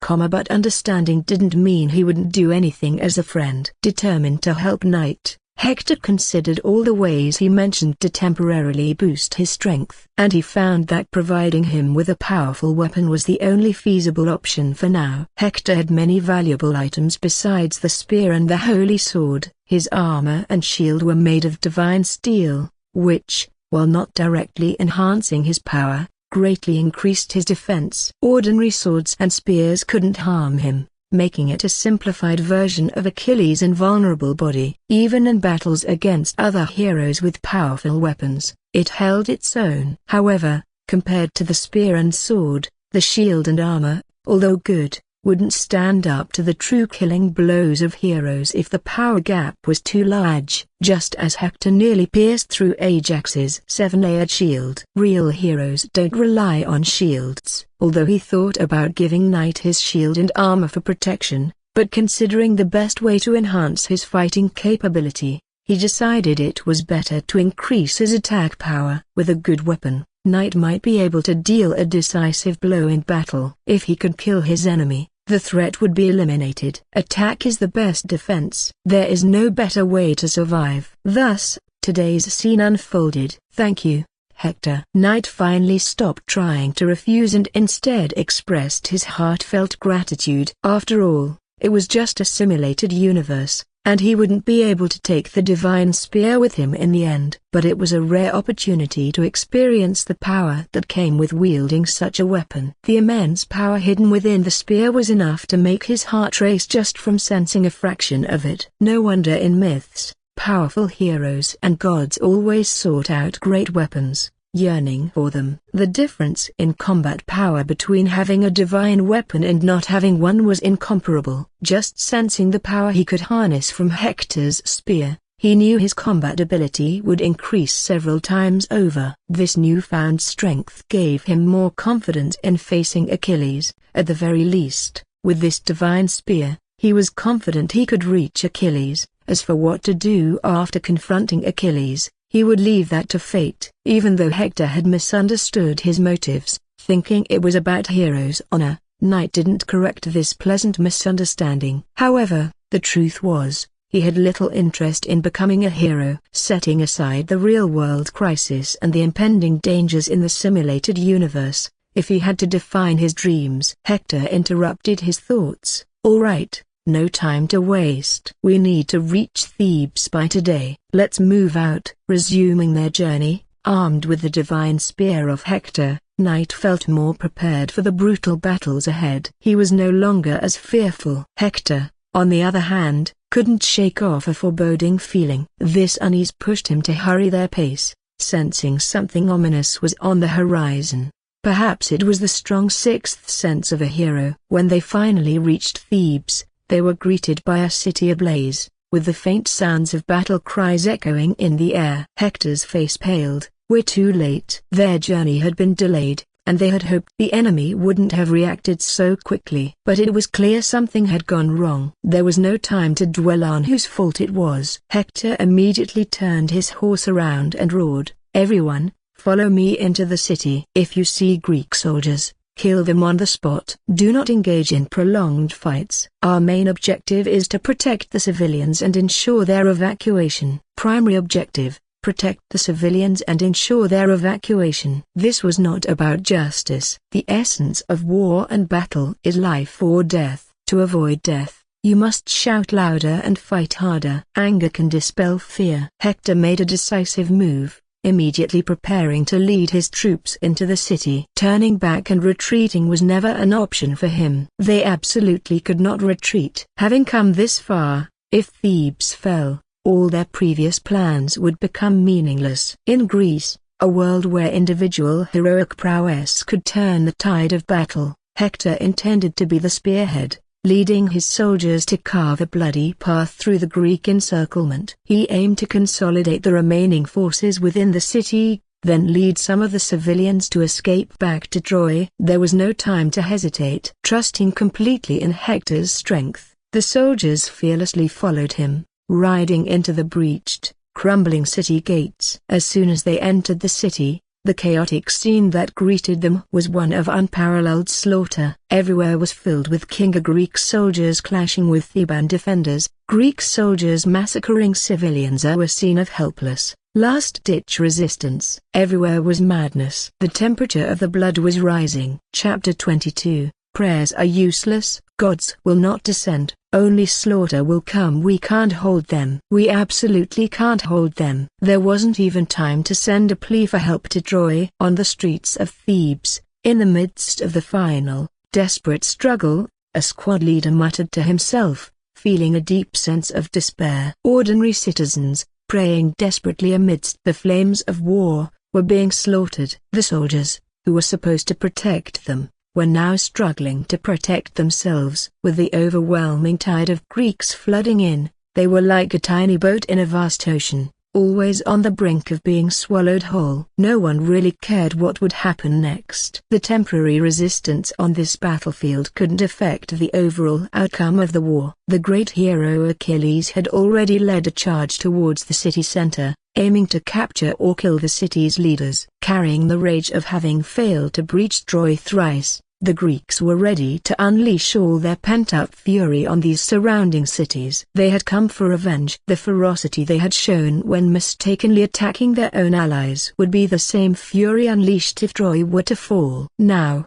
all that ferocity was unleashed upon the small city of Thebes. Enveloped by this overwhelming force, the fate of the city's notable figures was predictable. More likely than captivity, death awaited them. The center of the city was where the fiercest battles were raging. The outskirts were left with nothing but the corpses of the defeated and the victorious feasting like vultures on the remains. Certain death, inescapable defeat. Resistance was meaningless self-satisfaction. There was no salvation to be found. What was unfolding now was a farcical tragedy that had surpassed the depths of despair. At this moment a group of Theban survivors huddled together, each soldier voicing their determination. Even if we die, we must take some Greek flesh with us. Damn it, if only Hector were here, these barbaric Greeks wouldn't be running rampant. I don't want to die.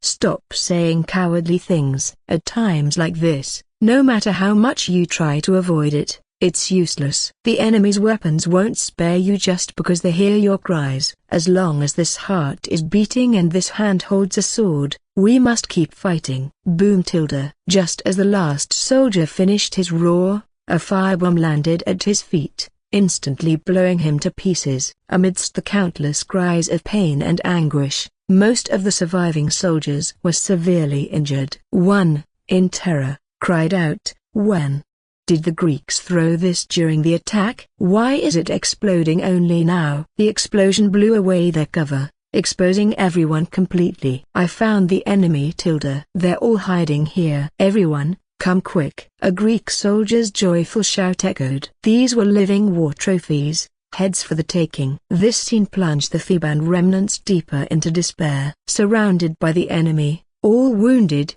with barely a fraction of their combat strength remaining, it was over. Completely over. Any thought of resistance vanished. Faced with overwhelming strength, or perhaps the last bit of their resolve to die bravely was blasted away by that bomb, they could only pray now. They prayed to the city's patron deity, the god of light and music Apollo. "O great god of light, Apollo, please bring us the hope to survive. Anything, even just one thing, give us something to rely on in this hell. Even madness here would be a blessing." Ha ha ha ha tilde. Praying to gods. Suddenly, a Greek soldier stepped forward, mocking their desperate pleas. "Do you think gods care about your fate? They won't save you.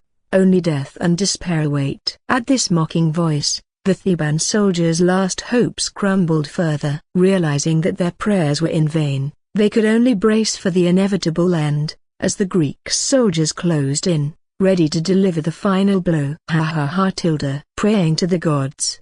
Do you not know that the great Achilles carries the bloodline of the mighty Zeus himself? The Greek soldiers who had surrounded them burst into mocking laughter upon hearing the desperate prayers. "The gods don't have time for filthy, lowly dogs like you. Even if they did come, they'd be on our side, the side of Greece." Greece, the land blessed by the gods, the center of divine favor. As the Greeks raised their swords and shields, even while mocking, they cautiously blocked every route, one hand holding the shield ready to defend against any desperate attacks, the other hand wielding the sword, poised to strike.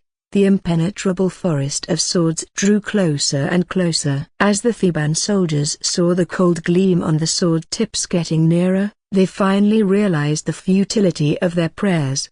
The gods did not answer them. Closer tilde. A Greek soldier, with a cruel and cold expression, raised his sword to strike down a Theban soldier. "Honor and loyalty or such things are now worth less than what you'd feed a dog. At least in this situation, nothing is cheaper than a human life."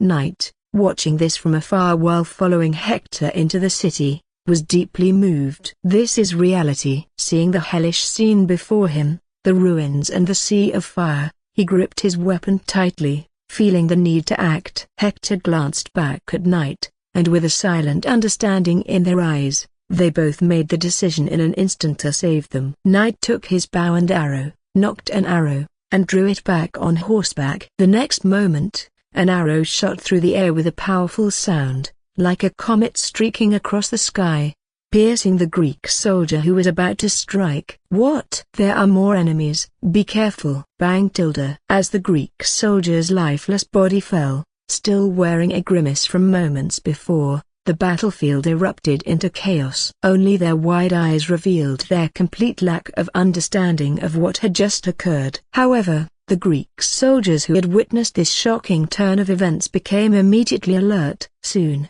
the sound of hooves filled the air. When Knight and Hector led their cavalry into the fray, the arrival of two superhuman warriors, a hero and a hero in training, quickly turned the battle into a one-sided slaughter. Are we a broken bar? Are we saved? The remaining Theban soldiers, especially the one who had resigned himself to certain death, looked at their saviors in awe. The first thing they saw was Hector and Knight's display of violent beauty as they fought. For a moment, the sight of these two figures, drenched in enemy blood and moving with a deadly grace, captivated the soldiers' stunned gazes. Comment 1.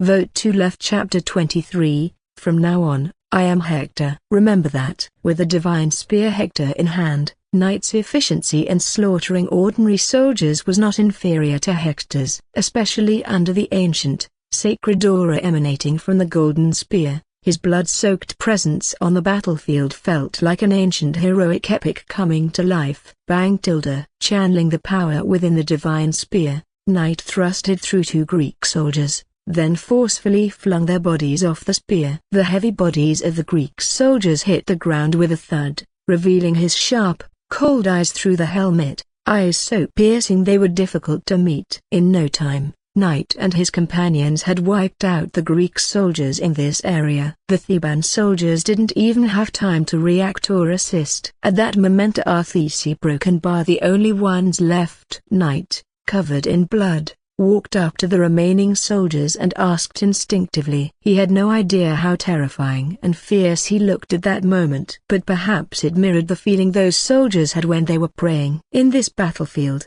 madness was already a form of blessing, especially when faced with this scene of bloody brutality, which exuded immense power and safety. The Theban soldiers, far from being fearful, looked at Knight as if they were seeing their war god. A broken bar. We are the soldiers who were defending the western district and couldn't retreat in time. The demigod Achilles has already led the main Greek forces into the city. The rest of our people should be fighting there now. Are you a broken bar? Are you the legendary Hector? The rescued soldier spoke with excitement. Could it be that they had reinforcements? The golden divine spear shining in this blood-red helmet couldn't be mistaken. Anyone who had seen it once would never forget it. It was the symbol of Troy's faith, the weapon of the man they believed to be Greece's greatest hero. If the man before them wasn't Hector, then who could he be? Though his face was smeared with blood, obscuring his features, his overwhelming strength was proof of his identity. However, when the soldiers turned their reverent and hopeful gazes towards Knight, seeing him as their savior, the hero they prayed to had not responded, but their beloved hero had arrived. Until Hector rode up. So, did you get any useful information, Knight? Hector broken bar. Hector, sir. Even though he was also covered in blood, Hector, whose skill kept him from looking too disheveled, caused a soldier to exclaim upon seeing his familiar face. Had they just mistaken someone else for Hector? The soldiers, feeling embarrassed and at a loss for words, fell silent. Not only the soldier who had spoken, but all of them had made the same mistake and hadn't corrected it. After Knight briefly explained the situation, Hector took charge of leading the remaining soldiers. While he and Knight split up, they would gather the remaining forces and fight their way to the city center. With their current numbers, it was impossible to defeat Achilles and the Greek army. Hector, this really is a worst-case scenario. Even the strongest hero of Troy felt a heavy sense of foreboding. He hadn't anticipated facing Achilles himself. While he was confident in his strength, without a way to counter Achilles' invulnerability, he didn't want to face him. Prolonged combat would likely lead to his defeat. But there was no time to ponder such issues now. Having come this far, retreat was not an option. Before leaving Troy, Hector had confided in his wife about the mission to save her father and siblings. He had promised his worried, tearful wife that he would bring them back safely. As a man of his word and a hero with honor and courage, he would not retreat without a fight. Knight, feeling the weight of the situation, said, "Understood a broken bar, but don't die, Hector." A heavy sense of foreboding settled over him. Even at this moment, he hoped Hector wouldn't encounter Achilles first. Hector might be destined to fall to Achilles, but it shouldn't happen because Knight altered history and caused his premature death. Knight needed to find Achilles and lead him away, buying time for Hector to retreat. If it were his former self, Knight wouldn't have had the confidence. But now, with the divine spear in hand, Perhaps he had a chancier broken bar, or maybe not. Even with the divine spear in hand, the spear wielded by Achilles was no ordinary weapon either. It was crafted by Hephaestus, the god of fire and blacksmithing. This included his armor and shield. Weapons like Zeus's thunderbolt and Poseidon's trident were also made by the same craftsman, so it was safe to assume that Achilles' equipment was at least on par with Hector's, if not superior. Facing Achilles head-on, there was no doubt that he still stood no chance. Of course, his goal wasn't to confront Achilles directly. The incident where the soldiers of Thebes mistook him for Hector gave Knight an idea. With the divine spear, Hector's weapon, and his understanding of Hector's spear techniques, he might be able to impersonate Hector convincingly enough for those who didn't know Hector well. Thus, a bold and crazy idea formed in his mind. From observing Hector, it was clear that in this era, from heroes to ordinary people, almost everyone chased after glory. They fought for their honor and dignity, fearing a meaningless death more than death itself. Even a demigod like Achilles wouldn't be immune to the lure of a challenge to his honor. If Knight could frame it as a duel, even Achilles, for all his might, would likely take the bait. As one of the strongest heroes of the era vying for the title of Greece's greatest hero, Achilles wouldn't pass up such a challenge. One must die between the two. The victor would take it all, stepping over the corpse and honor of the defeated to reach the pinnacle. The loser would lose everything, be forgotten by the world, and even the gods who once praised their bravery would no longer remember their past glory. Given the pride, or rather, arrogancy of Greek heroes, they would never allow themselves to retreat in a one-on-one duel. The plan was feasible. It was a crazy tactic, but in this mad battlefield, it was perfectly fitting. Thus, as Knight led the remaining soldiers forward, he suddenly turned his horse and declared, "From now on, I am Hector. Do you understand?" In the inferno of the battlefield, amidst the hellish flames, the man wielding the divine spear rode his horse and proclaimed with cold, overpowering dominance. This was not a discussion, it was an order. It was a declaration, one that allowed no refusal. Comment 1.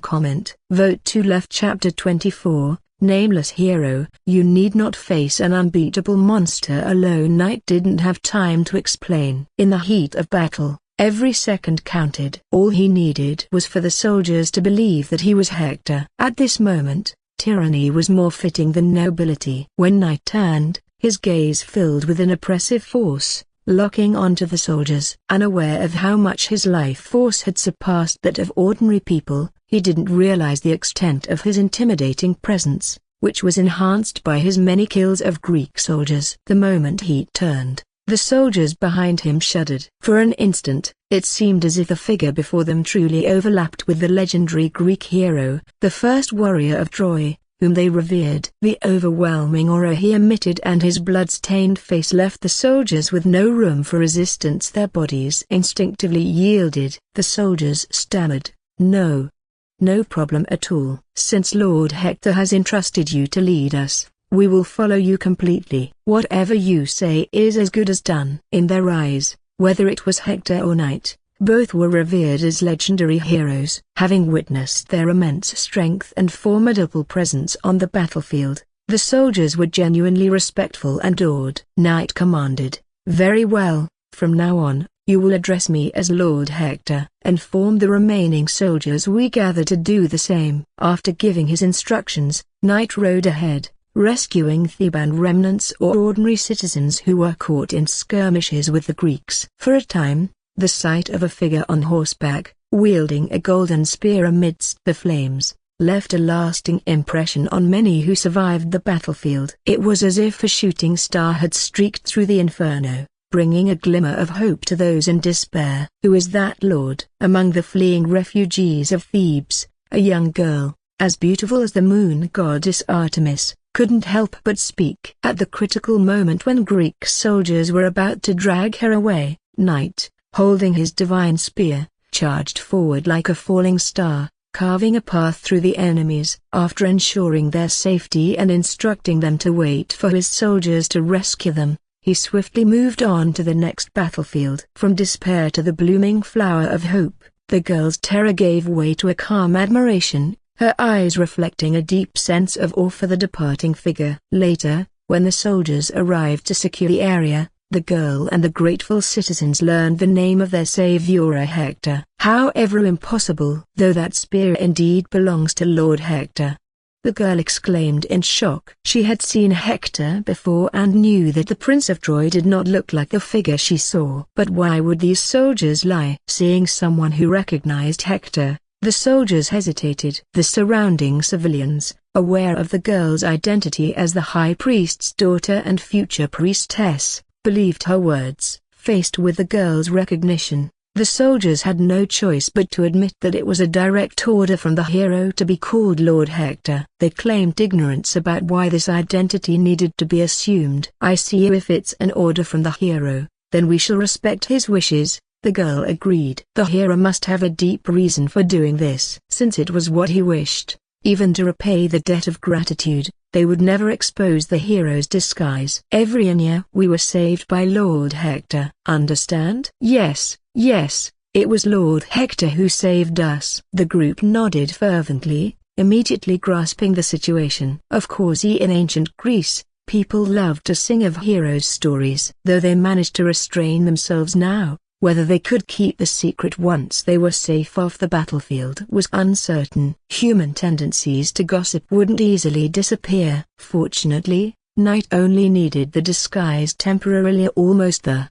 After sweeping through the enemies on his path and rescuing those he encountered, he finally regrouped with the soldiers he had saved. This sweep had gathered a force of 70 soldiers. With more stragglers joining, the numbers could double. If Hector's side was similar, combining their forces with those brought from Troy, they could muster a 500-strong army. However, a knight noticed the intense sounds of battle from the city center. He said, "There's no time to wait any longer. A broken bar. I must go to the central battlefield to provide support. If anyone feels fear, stay here to protect the civilians and await reinforcements. The enemy is the invulnerable demigod Achilles. Your swords and spears won't harm him, even if they strike true. If you retreat here, I won't mock your fear. Humans don't need to face unbeatable monsters." "But what about you, my lord?" "A broken bar." The soldiers, recalling the terrifying image of Achilles who shattered the city gates and led the enemy to conquer Thebes overnight,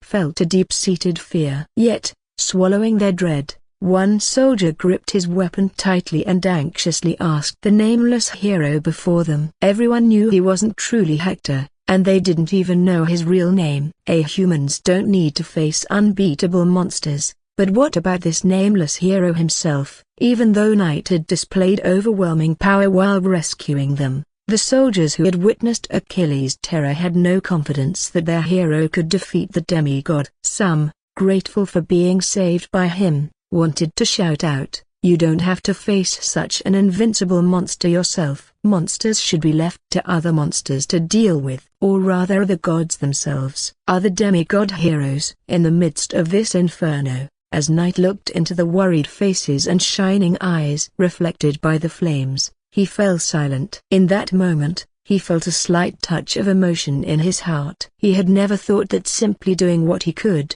saving some innocent civilians and soldiers on the battlefield, would earn him such genuine concern and worry. Just a day ago, they had been complete strangers. Chapter 25, Prayer and Blessing. Apollo, I'm listening. No one should have to feel concern or pain for the sacrifice of someone who doesn't truly exist. Knight had already chosen his own way to fall, even if it meant facing an unbeatable monster, even if the price was his life. But for him, death was merely the end of a simulation, the start of something new, not the end of everything. However, he couldn't explain this to them. He needed a way to convey it that the people of this era could understand better. After pondering for a moment, Knight thought about what Hector would say in this situation. Finally, with a raspy voice, he slowly said, "Honor your gods, love your women, and defend your homeland." This is what a friend taught me. As long as the fires of war still rage on this land, our fight must continue. Someone has to face that monster. Here, I am the only one qualified to do so. If you believe in me,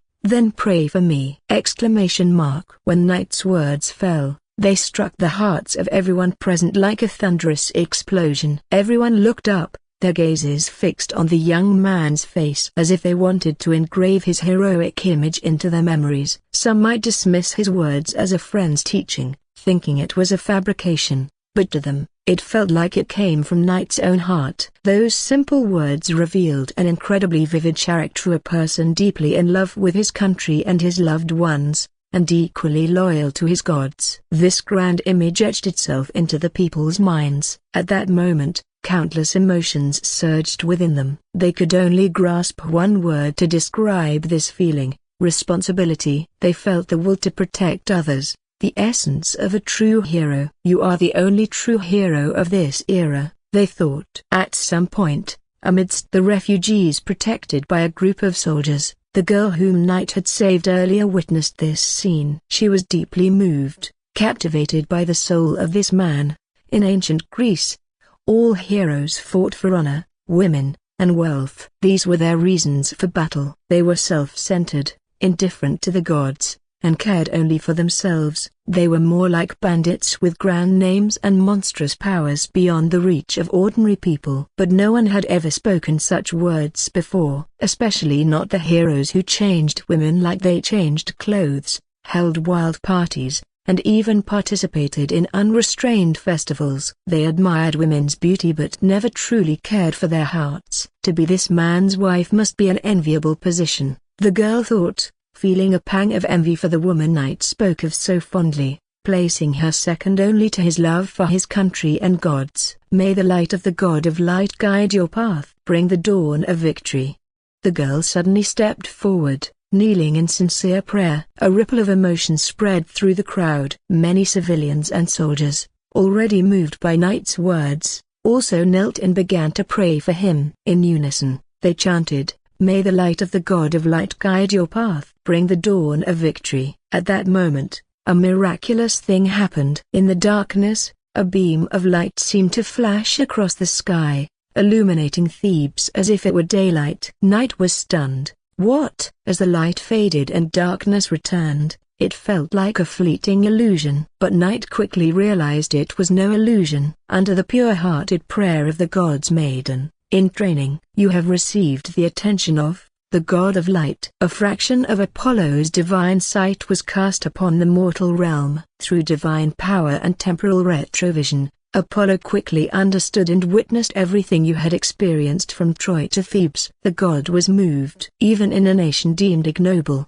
a truly pure flower could still bloom. Because you have saved Apollo's maiden, the god's attitude toward you have subtly shifted. No longer did he harbor the same hatred for you as he did for other Trojans. Instead, there was a faint hint of favor. Apollo, the god of light, bestowed his divine blessing upon you, responding to the prayers of his believers. Knight felt the divine blessing but couldn't comprehend its full effects. He could only sense a pure light within him, a light of divine power. So quickly had he drawn the attention of a god. According to many tales of Greek heroes, this might mark the beginning of an irreversible journey down the hero's path, witnessing countless tragedies until death. While some heroes did end their journeys with fulfillment, the chances were slim. Embarking on the hero's path was akin to taking on a perpetual curse. If this were the actual mythic age of Greece, being noticed by a god could be either a blessing or a curse. But since this was the simulated universe, the risks were less dire. As long as he didn't push his luck too far, he could test his limits. Knight had a momentary lapse of focus due to the unexpected blessing, but quickly regained his composure. He decided to treat it as a fortunate accident. Just as he was about to leave, both Hector and Achilles, who were in different parts of the small city of Thebes, witnessed the blinding flash of light. What was that? Both exclaimed simultaneously. A light that could turn night into day could only be the power of the sun god or the descent of the god of light, Apollo. Connecting the dots to the city's patron deity, they realized, Achilles. This could be serious. Could their actions in this war have provoked the wrath of Apollo himself? Despite being distantly related to the gods, Achilles couldn't shake off the feeling of dread. If Apollo was angry enough to descend, it could spell trouble for him. Originally, He intended to display his martial prowess by killing and capturing the city's leaders, especially the prominent ones like the city lord or high priest. But upon seeing the divine sign, he immediately calmed down a lot. After hesitating for a moment, he immediately decided to capture rather than kill, and to send the prisoners to Agamemnon. If Apollo was indeed angry, let Agamemnon deal with the fallout. After all, Achilles was not inherently bloodthirsty and was only following Agamemnon's orders to slaughter the surrounding cities of Troy. Now, he preferred to leave this mess behind and focus on what he truly enjoyed, battling renowned heroes on the battlefield. To be honest, venturing away from the main battlefield to bully ordinary people had been a disappointment for Achilles. There was no one here worthy of his full strength. Comment 2. Vote to left. Chapter 26, God's Chosen Heroes, Glory to Troy. Hector, on the other hand, had his own thoughts. Hector. At this moment, on the other side, Achilles could think that it was the divine intervention of Apollo. Hector naturally thought of it too. He was a bit worried. Could the Greeks have done something so unforgivable that it angered the gods? But now was not the time to think about that. First, drive back the enemy. Thinking about this, he accelerated his movements, but due to the hindrance of the remaining infantry, their progress was somewhat slowed. Unlike Knight on the other side, who had completely given up waiting for the soldiers still far behind, Knight even contemplated recklessly drawing Achilles' attention on his own. If the soldiers truly felt afraid, refused to advance, and chose to stay back, he might indeed become isolated. However, after witnessing the miraculous scene just now, not only the heroes, but the common soldiers also noticed this divine intervention. The Lord Apollo, god of light, had truly responded. In an instant of the chosen hero, the title of someone blessed and noticed by the gods was immediately cemented in their minds, placed upon Knight. The soldiers' gazes towards the young man changed drastically. Their eyes became incredibly fervent. Their dazed looks seemed as if they were witnessing the rise of a new legend. They couldn't let him proceed alone, that would be too lonely. With such thoughts in mind, "Sir, please take me with you. If someone has to step forward, that person could be me too." "Me too. Sir, take me along, take me along. After all, I should have died. My life was saved by you by chance. I will give this life back to you here. I want to protect my country, to protect the women from being violated by the enemy. This isn't a responsibility you should bear alone. If there's fighting to be done,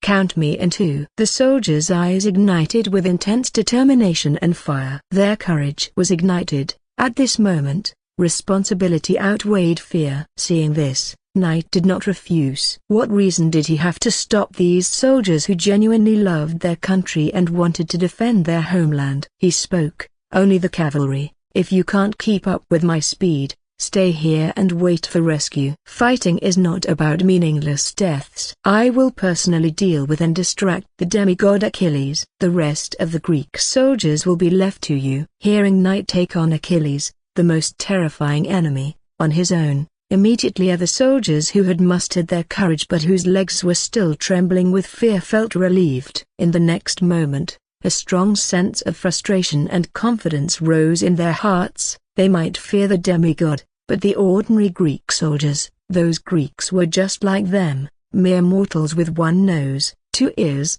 and a mouth. They weren't three-headed six-armed beings. What was there to fear? If they couldn't face such a threat, they would indeed be ashamed to face this hero. Then, a dozen cavalry members were quickly selected, not even 20 men, but there was no time to hesitate. After Knight briefly explained his plan, the soldiers finally understood H's bold and crazy plan. Knight would lead Achilles away while Hector and his men would escape. Once he had lost Achilles, he would quickly return to Troy. How crazy! Pretending to be Hector to lead Achilles away, then escape from that powerful demigod. Even to buy time for Hector and his men, Knight had to confront Achilles directly. Only then could he delay him. Wasn't this a death sentence? But those who understood this man's resolve, these cavalry who were prepared to die, charging into the Greek forces surrounding the city center, Even without directly facing Achilles, it was still a situation of certain death. If you give them hope, you are destined to witness equal despair, the hero's end. Let us witness the tragic end with our own eyes, so it won't be too lonely. For those who were already destined to die, now their remaining bodies had value for reuse. This was enough for them. Whether Trojan or Greek, in essence, they were people of this era, with similar traits. In the face of enough faith and honor, to protect their dignity, their homeland, and their families, they never feared death. This was the romance of this era. The romance of an era where heroism prevailed. The plan was through though it was uncertain if this absurd plan would work. How would they know without trying? As night began to move, countless people prayed for them. On the other side, on the battlefield where Achilles and his men were, in the tallest building of the city, an old man, the highest authority of the city and Hector's father-in-law, Aetion, spoke with a deathly pale expression to those around him. We lost. Yes, this war is lost for us. The city is ravaged, citizens and soldiers die one after another, soon it will be our turn. Poor my two daughters, their fates are still unknown. If they are captured by the Greeks, I can hardly imagine their fate. The person speaking beside Aetion, with a face full of sorrow and despair, was none other than the chief priest of the god Apollo, Chryses. Hearing his old friend's words, Aetion tried to console him. In the name of the great god Apollo, that demigod will not harm you. Even if Chryses and Breeze, sisters, are captured by the Greeks, at most, they will become captives. Their lives are not in danger. However, Chryses' expression did not improve in the slightest. The consolation from his old friend was indeed factual, but he also noticed that Aetion spoke only of their lives being spared, but not that their chastity would remain intact. Those savage Greeks, if they captured his two beautiful daughters, how could they resist them? Chryses had great confidence in his daughters' beauty. Even compared to the nymphs of the sea, they were not inferior. As priestesses serving the gods, their appearance was naturally exquisite. And his daughters' near-divine beauty, though perhaps not as renowned and unparalleled as Helen of Troy, was definitely not far behind. In the past, Chryses had minimized his daughters' appearances in public, to prevent their beauty from being known and bringing disaster upon them. After all, in Greece, beauty was a curse. Without the strength to protect one's beauty, the outcome was often tragic. Either caught the eye of the great god Zeus or the sea god Poseidon, or worse, being visited by gods and heroes repeatedly. However, despite all his careful precautions, he could not prevent calamity from striking.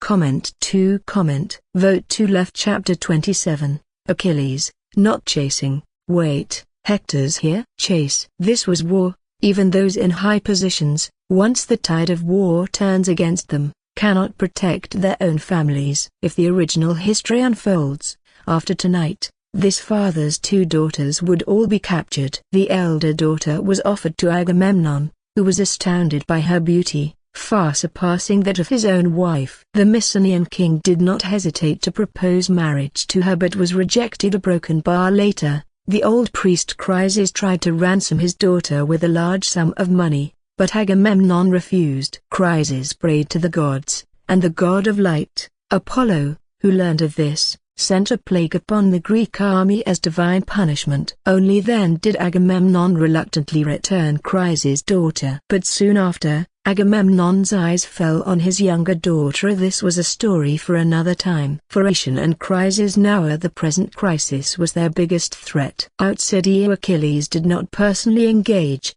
for this battle, too lopsided and tedious, had begun to bore him. The rest he left to his soldiers. However, the flash of daylight earlier still piqued the demigod's interest. Why did Apollo send down a miraculously broken bar and nothing happened? If that major deity was truly enraged by the destruction of his guarded city, he wouldn't just show a light and leave. As Achilles casually took a bite of an apple he had taken from an abandoned market stall in Thebes, when the juice burst in his mouth, at the same time like a stone thrown into a calm lake, a new turn of events appeared on the battlefield. Enemies. There are enemies. Reinforcements from the enemy have arrived, Lord Achilles. They are attacking from the rear. A flurry of panic came from the soldiers in the far rear. Achilles' body tensed a broken bar when he heard that. His first thought was impossible.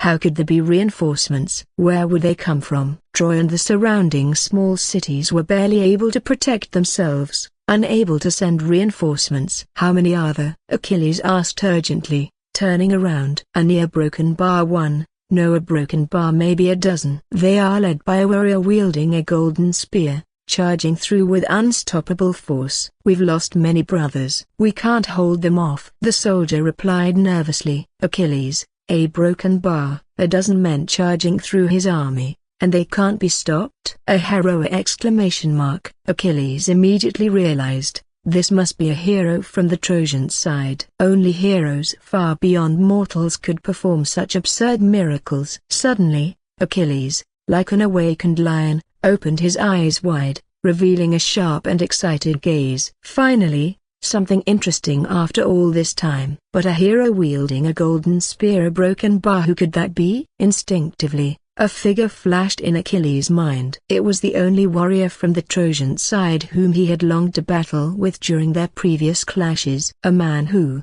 like him, possessed the strongest spear, the strongest shield, and an unrivaled presence on the battlefield. They were so alike. A broken bar, no matter what, he must defeat this person. Only then could he prove who was the greatest hero in Greece. Hector, a broken bar. Achilles murmured the name of his nemesis softly. If it is you, then all the better. If not a broken bar, then I hope it is. I'll use your head to demonstrate the brilliance of my spear to the world. Achilles immediately headed in the direction indicated by the soldiers. But when he arrived at the battlefield, he didn't see a hero wielding a golden spear, not even a shadow of the supposed enemies. Achilles, where are the enemy troops? Lord Achilles, a broken bar. It seems they came only to rescue some people and didn't linger to fight. They took a group of prisoners and then left. Achilles, a broken bar. Could there have been someone of significant status among those prisoners? At this moment,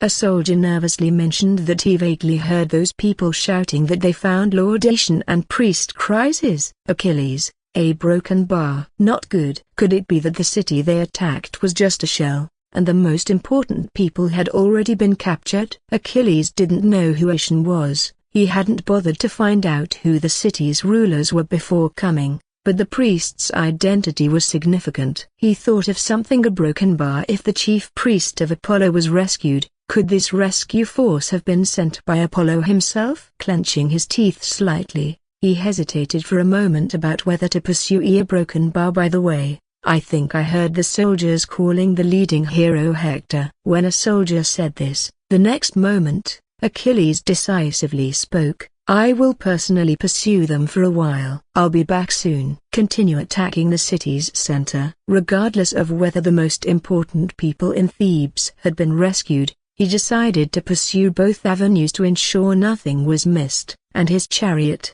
pulled by celestial horses far superior to ordinary horses, would quickly catch up if the enemies had not gone far. Hector, is it really you? When he heard that name, Achilles' battle spirit could no longer be contained. Without hesitation, he swiftly climbed onto his chariot. Lord Achilles. Amidst the soldiers' shouts, Achilles left them with a dashing and stylish figure as he sped away. What should we do? A broken bar. We can only follow Lord Achilles' orders and continue attacking the city center. The soldiers exchanged glances before gritting their teeth and resuming the battle. Even without their commander, the remaining stragglers didn't require Lord Achilles' personal intervention. They could handle it. As for whether Lord Achilles might get injured while pursuing the enemy, the soldiers had never even considered it. With a body impervious to weapons, immense strength, and powerful divine armor, how could Lord Achilles possibly lose? Even amidst thousands of troops,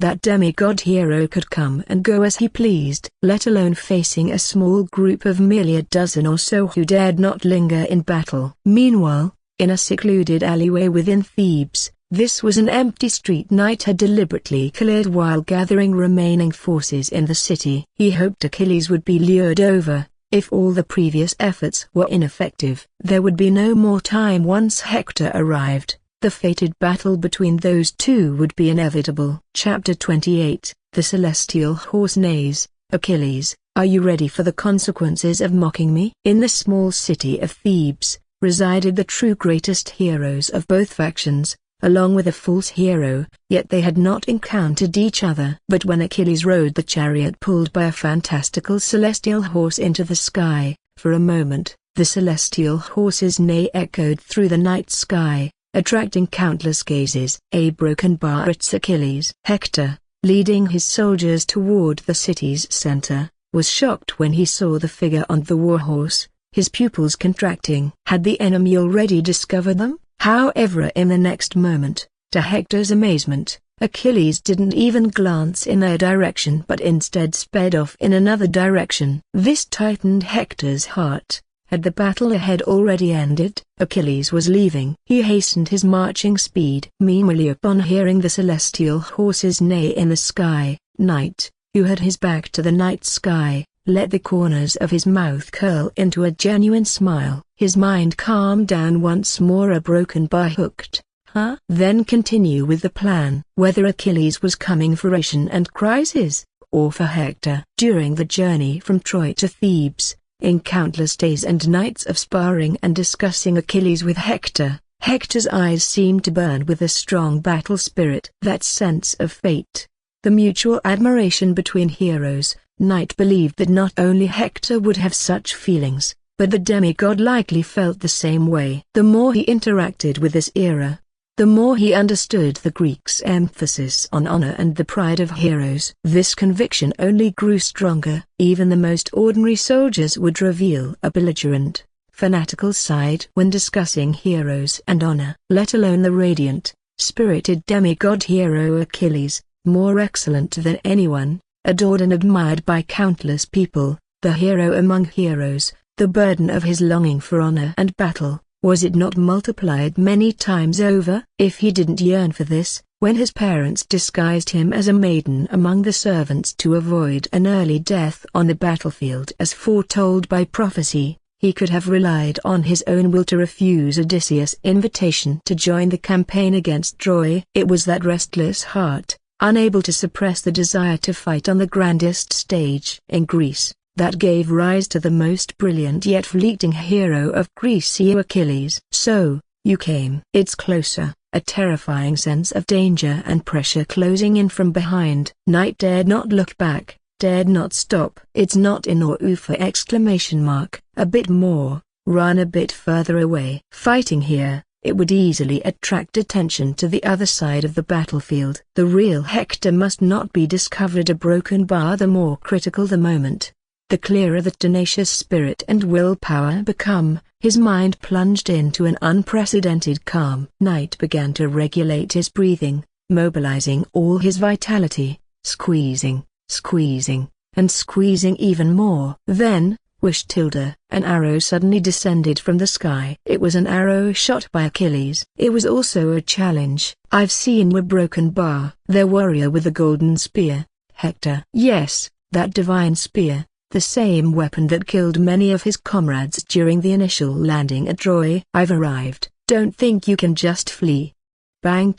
Though it was merely Achilles issuing a challenge, it was also a challenge from the strongest hero. When the arrow fell from the sky, it created a terrifying gust, as if to tear the atmosphere and crash into the ground with a shocking force. And its target was Knight's back. I can't dodge. Instantly, his consciousness told him. And Knight gripped the golden spear in his hand, a flash of determination and fierceness in his eyes. With his heart pounding excessively, he forcibly drained a third of his vitality in an instant, channeling it into Hector's original power of the divine spear. In the next moment, the divine spear burst into dazzling light. Boom! With a deft flourish of the spear, Knight, without looking back, shattered the incoming arrow by sheer feel. Well done, Achilles praised generously. If he couldn't perform such a beautiful counterattack, he wouldn't be worthy of being Achilles' recognized rival. If he couldn't do that. Meanwhile, Knight continued leading the trembling, cold sweated riders forward. And Achilles frowned suddenly, realizing something was off. Where were the priests of Apollo, who were supposed to be protected? The captives who had been taken seemed absent from these people, and they were too fast. They were not escorting but simply fleeing for their lives. However, that divine spear was real, and whether it was Apollo's priests or the supposed highest official of Thebes. But it didn't matter, no one was more valuable than Hector. With this thought, regardless of whether it was a trap or not, Achilles continued his pursuit, the distance between them rapidly closing. This time, Achilles didn't shoot arrows. When night felt they were far enough, Achilles suddenly sped up his celestial horse, unleashing the speed only a fantasy species could use. Instantly, like a shooting star, the brilliant white celestial horse transformed into a white meteor, thundering towards Night's position on the ground. Boom! A tremendous roar echoed, kicking up billowing dust. The warhorses neighed in terror, reacting violently, throwing the riders off. Night, just before being thrown off, flipped in the air and dismounted. He thrust the divine spear into the ground to steady himself. Then he stared intently at the dust cloud at a broken bar. The great hero Achilles. Finally, he's here. He had fantasized countless times about what it would be like to meet this demigod hero. But now that they were actually face to face, the dust seemed to create a silent, eerie space, terrifyingly quiet as if empty. Yet the sense of dread, the standing hairs, kept multiplying. Night's face suddenly turned pale. Even though his mind was calm, his body had a strong adverse reaction. I will die. I will die. Absolutely will die. Die, die, die, die, die, die, die, die. A horrifying killing intent suddenly swept out from the dust. In that moment, Night felt as if he saw the suspended sword of Damocles slowly descending upon his head and neck. Simultaneously, a cold voice, like the calm before a storm, sounded. Didn't expect even I would be deceived by a mouse. I misjudged a broken bar. Then, from the rolling dust, a figure steadily walked out, step by step. Comment to comment. Vote to left. Chapter 29, Going All Out, Defending Against a Killing Blow or Just a Normal Attack. Single-handedly holding a spear aimed at the ground, a blurry figure slowly emerged from the dust. Wish. The winds stirred as the figure became clearer, tall, robust, exuding an overwhelming sense of strength and majesty. It was Achilles, the demigod hero, renowned for his invincibility and unmatched prowess on the battlefield. Night's body tensed up, all his senses on high alert, knowing that every move could be his last. Achilles' eyes were like piercing daggers, full of disdain and curiosity. You, who dared to deceive me, are you ready to face the consequences? Night took a deep breath, tightening his grip on the divine spear. This was it, the moment of truth. Would he survive the encounter with the greatest hero of Greece, or would he fall, just another victim to Achilles' legend? With no more time to think, he steadied himself, preparing for the most intense battle of his life. Every second stretched into an eternity, as the two warriors locked eyes, the tension so thick, it felt like the world itself was holding its breath. From the dust ahead, a bloody wind filled with killing intent blew through, and the oppressive force made the cavalry's eyes show fear, their breathing becoming uncontrollably rapid. At that moment, they heard very clear breathing sounds, not just their own, but also from within the dust, the rhythmic rise and fall of a strong chest in the fiery inferno of the city. It was as if they could hear the heartbeat of the hero Achilles. A powerful heartbeat, with each breath sweeping in a large amount of divine ether, a life force as bright as a torch in the night. Without even needing to look, Night's strong intuition felt that overwhelming life force. So strong. Just the pressure of his aura made him almost unable to move, his body becoming extremely heavy and stiff. Achilles was this powerful? How strong must Hector be, who could fight Achilles with just his martial skills? The one who could stand against the demigod. Only now did Night realize just how much Hector had held back during their previous training. The golden spear. It's indeed that guy's weapon, but you're not Hector. Where is he? As Achilles fully emerged from the dust, his handsome, cold face came into view as he asked coldly. When his icy gaze fell on Knight and his men, it was like being slashed by a sharp ice blade, so piercing it felt like a physical pain. Even the cavalry, who had fearlessly charged the Greek army, were now deeply terrified, their vocal cords seemingly paralyzed, unable even to utter whimpers of fear. The immense pressure that even Knight felt, making his body scream with warnings, was unbearable for these ordinary cavalrymen. This wasn't just a fear of the heart, but a primal, physical response to overwhelming pressure. Demigod Achilles.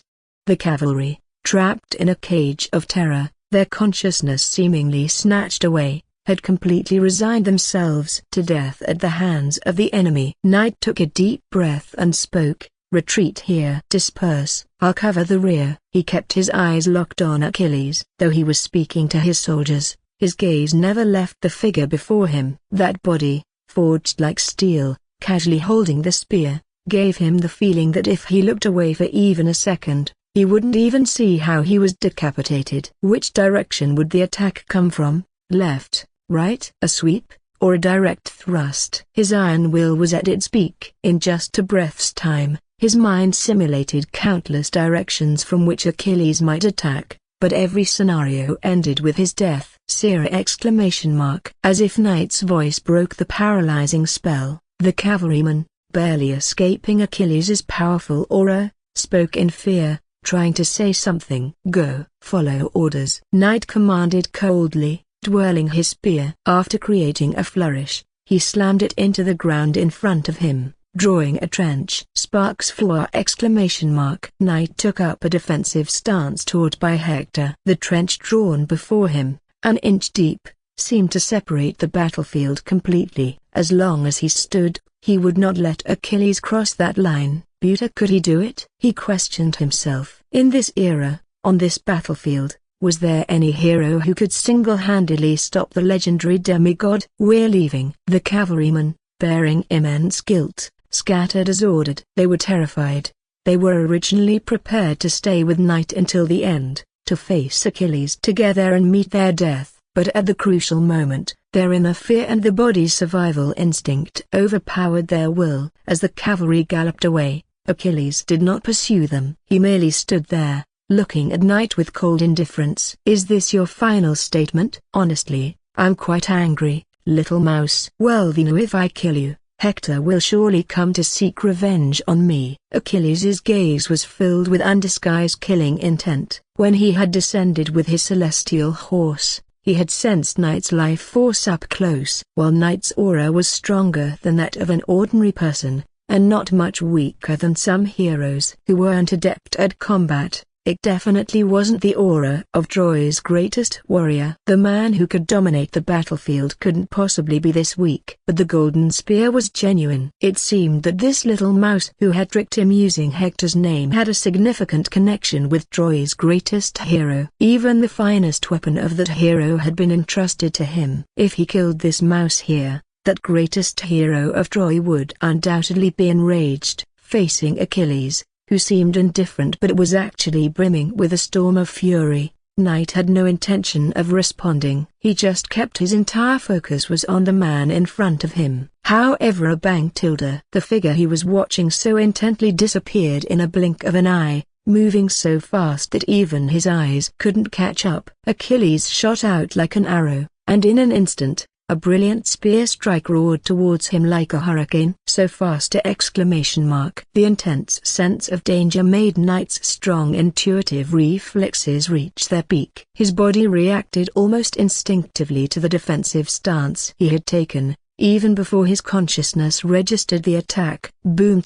In a flash, Knight's body quickly sidestepped, blocking the attack with his spear. Achilles' spear passed so close to his nose and the spear shaft that it almost grazed them. And just as Knight evaded the attack, Achilles, who had casually intended to end Knight's life with one strike, let out a surprised sound. Then, Achilles quickly retracted his leg and kicked Knight's waist, sending him flying like a cannonball into a nearby wooden house. Countless wooden fragments exploded. This series of actions was too fluid and swift. Knight, who had just dodged a lethal strike, a basic attack, had no chance to react before being struck. Achilles' combat instinct seemed ingrained in every part of his body. Cough, cough tilde. At this moment, amidst the rubble, Knight coughed up blood mixed with fragments of internal organs and his consciousness nearly faded. So stronger! The demigod Achilles! He's too fierce. For a moment, Knight almost thought he was already dead. Unlike the burning pain throughout his body, his heart sank into an icy abyss. The gap between them was enormous. Comment for comment. Vote to left. Chapter 30. As long as you don't give up hope, hope will respond to you. As Knight's heart sank into despair, only by confronting this demigod head-on could he comprehend the true might of this hero. An almost overwhelming power, not needing to consider martial skills, just a casual spear thrust nearly ended his life. He didn't think Achilles lacked martial skills. It was simply that the gap was too vast, and he probably wasn't worth the effort for this powerful demigod to take seriously. The next strike won't be as easy to dodge, Achilles suddenly said. Though he was slightly surprised that Knight dodged a deadly strike, it was only for a moment. He could have lost consciousness instantly and died without pain, but he chose the most difficult path. Every second he remains alive now becomes a countdown to his inevitable death. A desperate wait. Achilles stepped over the shattered wooden door, moving into the house. At this moment, Knight's consciousness was incredibly scattered. He wanted to force himself to fight back, but he couldn't. He couldn't. His body felt so heavy. Trying desperately to stand up, even moving his fingers felt incredibly laborious. It seemed the previous blow had caused far more damage than he had imagined. Now, his strong mental power became a burden. Achilles' words seemed to come true. Every breath, every moment of survival now was a desperate wait, a countdown to death. His mind was perfectly clear, but he couldn't control his body to save himself. This agonizing wait for death, even many heroes could hardly endure such pain. It's over. The thought flashed through Knight's mind. Perhaps this aligned with his initial expectation. After encountering Achilles and acquiring the template, it was time for him to be killed and end this simulation. Time seemed to slow down immensely at this moment. Memories flashed through Knight's mind in an instant. There was the scene of him trudging through the desert, relying solely on willpower to walk out. The scene of being trapped in a dark, endless dungeon. The moment of witnessing a cosmic conceptual entity more brilliant than a supernova, more magnificent than the Milky Way. Finally seeing the sun again in the simulation, witnessing the madness of the Trojan battlefield, practicing martial arts with Hector by the campfire in the forest, chatting late into the night. The excitement and thrill of feeling the powerful divine weapon, the peak of cold weapon Sir Hector's divine spear. Was this really it? Even if he never truly wanted to become a hero as Hector fantasized, in facing the suffering civilians, he couldn't help but feel compassion, fiercely wielding the divine spear in battle. At that moment, he felt like a real hero. But the courage he displayed was knowing that death wasn't really the end, just the end of a simulation. Facing the powerful demigod Achilles, he wasn't truly unafraid of death. He simply chose to forget it because he knew he wouldn't really die. He thought he could calmly face this death. But just like when he struggled in the desert, a strong and familiar desire to survive surged in his heart. Even knowing, I won't truly die, I don't want to die. I don't want to die, I don't want to die, I don't want to die here, meaninglessly in a deserted corner. As he felt his life slipping away, Knight understood his heart. This wasn't the real Greek world. Even if he died here, no one would remember. The strong will that brought immense calm couldn't stop his strong resistance to death at this moment. This will wasn't a true loss of fear of death. Driven by survival instinct and strong will, Knight suddenly felt a faint light flickering in his seemingly hopeless body. That eyes a question mark. The light grew brighter, though weak and small. It was incredibly holy. It was Apollo's blessing. A light brighter than hope illuminated the depths of despair. Knight could feel a warm flow coursing through his limbs, as if his body was regaining some sensation. At that moment, he instinctively understood the true use of Apollo's blessing. The light representing the god of light, Apollo, was a light that could bring hope. No matter how desperate the situation, as long as one's heart did not give up, that blessing, hotter than hope itself, would respond to their cries and bring about a miracle. The gospel of miracles! What kind of miracle it brings, even Apollo himself might not know, as it depends entirely on the individual. A miracle is called a miracle because it is unpredictable and defies logic. The miracle manifesting in Knight at this moment could be best described as combat endurance. When in a near-death state, as long as he doesn't give up hope, his body can stand up again and again to continue fighting until it is completely burnt out. So as Achilles stepped into the house, all of this happened in just an instant of consciousness. Sensing that weak, flickering life force, like a candle flame trembling in the wild wind, about to be extinguished at any moment, Achilles raised his spear, ready to strike down as he spoke. It's over. It seemed he didn't need a serious second strike and would end this mouse's life with just a casual blow. However, just as the cold light of Achilles' spear tip was about to fall, Knight, who had just obtained the survival instinct to combat endurance, and hadn't even had a chance to use it, was about to be killed by this strike. Knight's pupils contracted. Bang! A sword, spinning and flying from somewhere, suddenly struck the spear away. Achilles stared wide-eyed in shock. What? He quickly turned his head, and before him was a figure galloping on horseback, with muscles as chiseled and sharp as marble, bronze skin, and a shining helmet reflecting the fiery night. This figure appeared immensely tall and valiant. A pair of eyes, as intimidating and oppressive as a dragon's golden pupils, were locked onto Achilles. The man's waist only held a sword sheath. As the sword had been thrown, he now slowly drew the shield from his back, wrapping it around his forearm, and with a powerful squeeze of his legs, urged the horse to charge faster toward Achilles and Knight. Achilles, even with an instinctive reaction, Achilles slightly sidestepped. As the warhorse was about to trample the still prone Knight, the man suddenly pulled the reins, using the momentum to swing the shield on his forearm toward Achilles with a dull thud bang. Achilles was actually knocked back. The man scooped up Knight from the ground with one hand and placed him on the horse's back behind him. It was only then that Knight, moved, shouted out the man's true name, Hector. Chapter 31, Absolute Penetration. Why are you here? Knight asked, his mouth agape in shock. The man was indeed Hector. Yes, on this battlefield, the only hero capable of saving someone from Achilles' grasp was Hector. Of course, I'm here to save you. To face a demigod alone. I've felt your courage, Knight. Hector did not question why Knight acted alone or why he used his name to lure Achilles. His face showed no anger, only a calm smile of admiration. Admiration for what? His courage? Knight felt as if countless words were stuck in his throat. Hector being here meant his plan had utterly failed. Knight closed his eyes for a brief moment and took a deep breath. But despite it all, he felt a profound sense of relief and immense comfort. Better to live than to die in the face of death.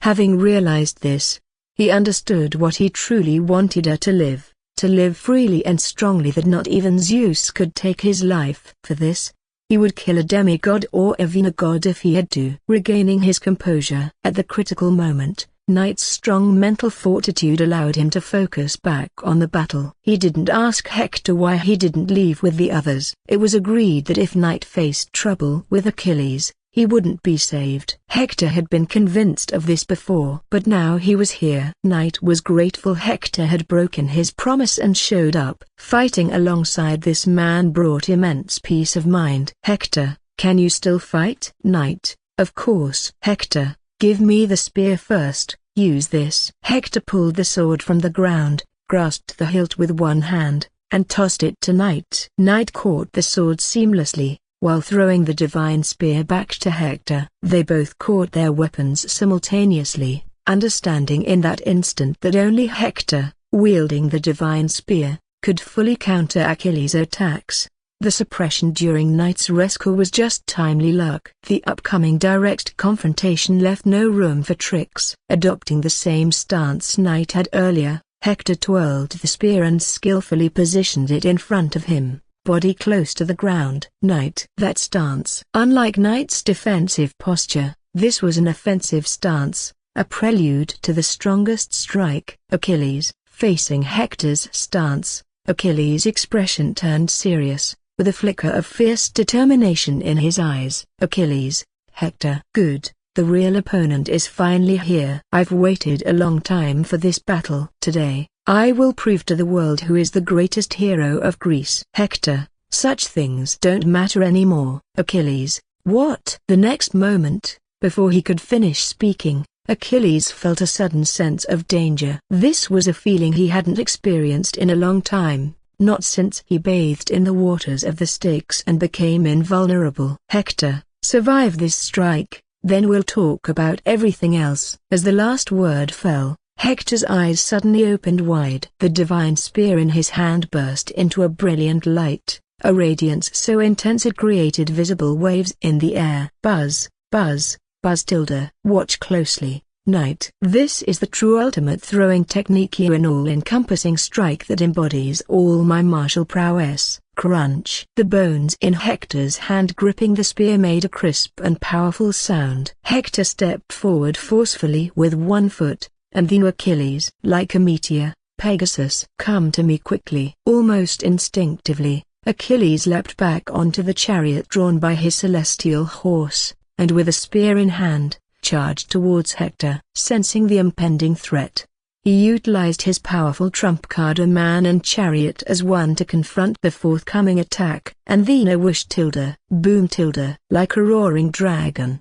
thud tilde. It was fast, too fast. Achilles, who had just mounted his chariot, was suddenly pierced through as if by a beam of light shooting through the night sky. Rumble tilde. A massive explosion resounded through the city. In the midst of the fiery blaze, sparks flew like rain as the chariot of the celestial horse was violently overturned, shattering into pieces mid-air. One celestial horse had its head pierced through, spilling copious amounts of blood. It was like a dragon strike, capable of flattening an entire city street, plowing through the ground. What remained was a scene as if the ground had been bombarded with massive amounts of TNT. This was a Hector's true power. Combining the inherent power of the divine spear Hector, released through ancient Greece's strongest throwing technique. Knight watched in awe, completely stunned. Indeed, a Hector had held back. This was the true battle between heroes. Cough, cough tilde. At this moment, from the rolling smoke and debris, Achilles, bleeding from his head, emerged, looking battered. So this is a spear with armor-piercing, absolute penetration capabilities. No wonder my invulnerable body felt a chill at that moment. But unfortunately, that strike was a bit off. Achilles suddenly lifted his head, revealing eyes filled with killing intent and an intense heat. I admit, you are indeed a hero worthy of competing with me for the title of the strongest. He looked at his ruined chariot and the dead Pegasus, feeling immense pain. Although one horse was still alive, it was clearly injured and couldn't continue fighting. But even without the chariot, he still had his armor, divine spear, and his invulnerable, undying body. He could still fight. Wish tilde. In the next moment, Achilles shot towards Hector like an arrow released from a bow. Thud, bam, boom tilde. The two figures quickly became entangled in battle. Hector relied on his remaining shield for defense, but without a weapon, he was at a disadvantage. Although that previous strike was impressive, it failed to kill the enemy and resulted in Hector losing his weapon, putting him at a disadvantage now. In a normal battlefield skirmish, he could defeat many enemies with his strong martial skills and physical prowess, easily reclaiming his weapon. But facing Achilles, who was just as strong as he was, Hector had no time to be distracted. Knight. This is bad. Comment 3.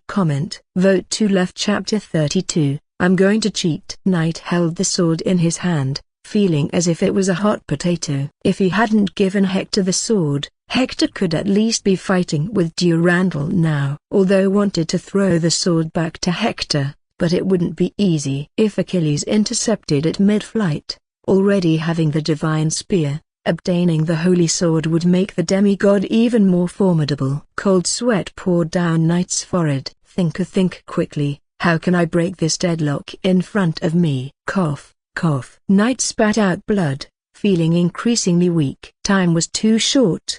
There was no good plan, but Knight knew the demigod had a fatal weakness. Achilles, having bathed in the river Styx, gained an invulnerable body. But since his mother held his ankles to prevent him from being washed away, his heels didn't get immersed in the river, making them his only weak spot. As a blessing like iron body, when his only weakness is pierced, the invulnerable, undying buff could temporarily fail, causing severe injury. The Prince of Troy Paris shot an arrow through his ankle, ultimately ending this unstoppable hero's life. This hero's body wasn't as strong as others like Siegfried, who bathed in dragon's blood to become invulnerable. Even if Siegfried was hit in the foot, he wouldn't die so easily. A heel. Knight murmured to himself. In an instant, as if possessed, he stared fixedly at Achilles' swift and powerful figure, dancing on the battlefield. There was only one chance. If he failed, it would alert Achilles. With divine armor and shield protecting him,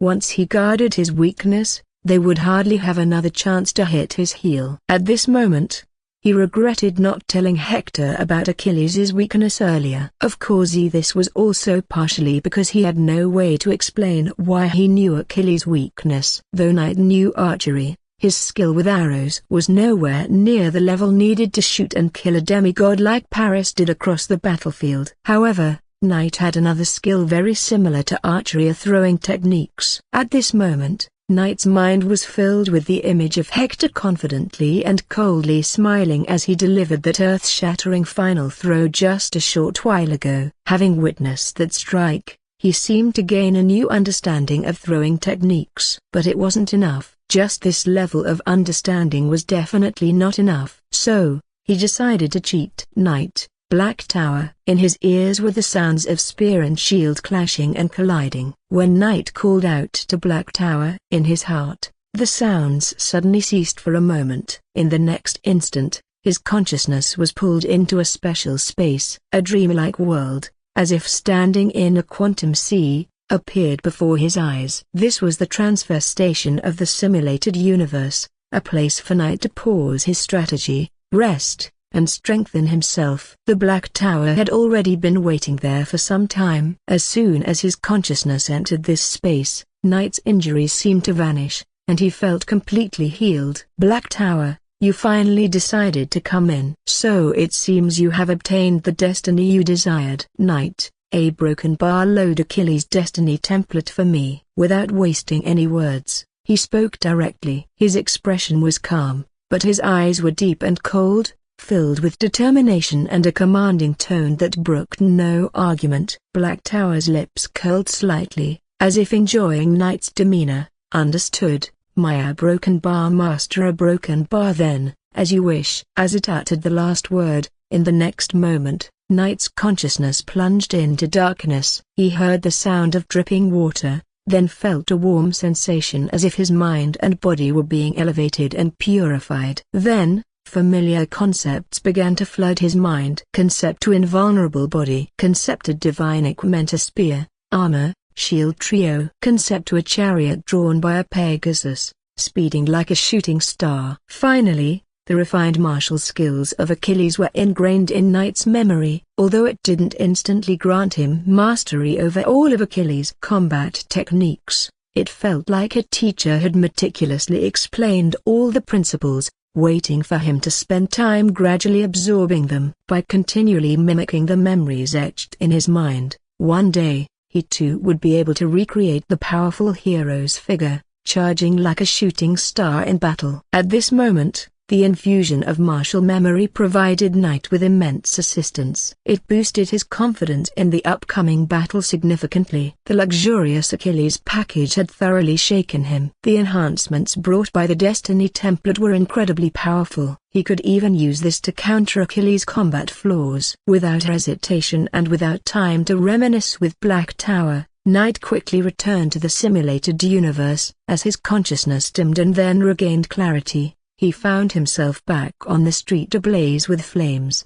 The sound of weapons clashing continued to ring in his ears. Feeling his body weaken again a night, a broken bar. Even with the concept of invulnerability, his previous injuries weren't healed. He had an invulnerable body, yet it lacked the corresponding powerful healing ability. This was quite disappointing. Fortunately, not only did he not have it, but Achilles also didn't. Thinking this way, he felt somewhat balanced. If this demigod had excellent regenerative abilities, he wouldn't have died so easily from an arrow to the heel. Now, though his body recovered slowly, relying on his combat endurance, Knight dragged his battered body towards the previous ruins. Every second counted a exclamation mark. Time ticked away as he traced the path of the earlier ruinous dragon to its end. On the other side, Hector was currently struggling in a fierce battle. I was careless! His heart was heavy and repressed. The previously confident and seemingly unstoppable Strike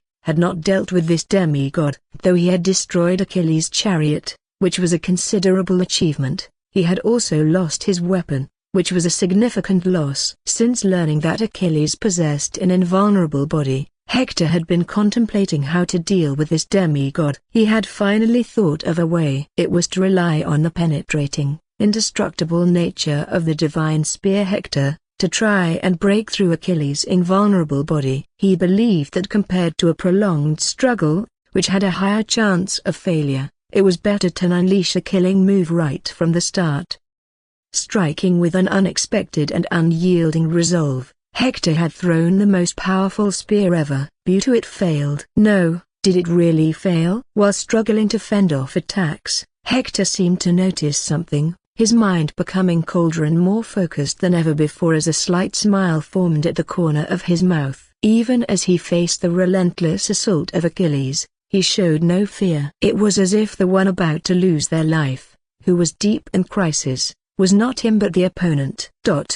Comment Vote to left. Chapter 33, The Path of the Meteor opens. Achilles, it's my broken bar. Hector. Catch. As the battle between Achilles and Hector reached a fever pitch, a voice suddenly called out from afar. It was Knight's caller. Almost instinctively, both fighters' attention shifted slightly. At that moment, a sword was rapidly thrown towards the center of the battlefield. A durandal. While the sword was still in midair, both combatants recognized its true identity simultaneously. Achilles, a broken bar. I won't let you reclaim your weapon that easily. Just as Hector tried to move forward to catch the sword, Achilles pressed down with his spear, forcing him to block with his shield. Achilles then leapt into the air, his spear spinning fluidly, positioning himself directly in the path of the incoming durandal. Boom! Durandal was knocked aside instantly. However, instead of disappointment, a smile appeared on Hector's face upon witnessing this scene. Nice move, Beauty. You've fallen into my trap, Achilles. From the beginning, there was more than just me fighting on this battlefield. Underestimating my friend's strength is your one fatal flaw. Now, Hector shouted sharply, signaling that the moment had come. At this moment, Achilles was midair. Without a foothold, there would never be a better opportunity to strike. If there was ever a moment to attack, it was now! In that instant, Achilles, airborne, sensed something was wrong. A broken bar. What? Beauty. Too late. Crack. In the ruins, Knight pulled out the divine spear. Hector completely twisting the spear and set his stance again. Unlike the defensive stance he initially took against Achilles, he now tensed his legs and stomped hard on the ground. Boom! Wood splintered and scattered, and a plank beneath Knight's feet shattered and shot away. He closed his eyes, taking a deep breath, and cleared his mind of everything except the memory of that breathtaking strike. Spirita focused on a single point to the utmost peak, combining Hector's near-divine spear technique with Achilles' familiar combat rhythm and spear skills, exposing his weaknesses. At this moment, no one in the entire Greek universe, above or below, was more familiar with Achilles' combat style and habits than Knight. Because of this, he could easily lead Achilles into the reaction he desired. Facing the overconfident Achilles, who exposed himself midair, He had a chance here, just this one chance. Time seemed to fall into a serene stillness. Knight calmed his mind completely, feeling the power within the spear, and the idea exclamation mark. Hum. The light began to spread across the spear, though not as brilliant as when Hector wielded it, but still noticeable. It succeeded on the first attempt. Under normal circumstances, Hector would have clapped and praised this sight. Not enough, not enough. Divine spear, grant me more of your power. If thoughts could summon miracles, O Holy Lord of Light, transform your blessing into power, and let this body burn with might. Having grasped the true use of Apollo's blessing in despair earlier, Knight began to understand the true method of wielding the divine weapon. As a divine weapon forged with divine power, it naturally could be driven in the same way. At this moment his will had reached its peak. Knight's consciousness found that glimmer in the darkness once more. I've caught it. Hope. Boom. The power of light suddenly shone brightly, responding to Knight. Combat endurance elevated or successful. At this moment, it should be called an immortal struggle. As long as consciousness persists, the body, no matter how broken, can be forcefully driven to exert peak power. Not only that, now the white light surged along Knight's arm towards the divine spear. Hector, when that touch of divine blessing poured into the spear, the divine spear emitted a clear sound, fully responding to him. It can be done, if it's now! Exclamation mark. Everything happened in an instant. At this moment, around Knight, who had not even opened his eyes, countless white dots of light suddenly began to rise from the ground. Countless light points, a combination of divine power, the divine spear, and Knight's life force, creating this scattered brilliance. Though faint, it was extremely intense. A broken bar. Witness the shooting stars strike, Achilles.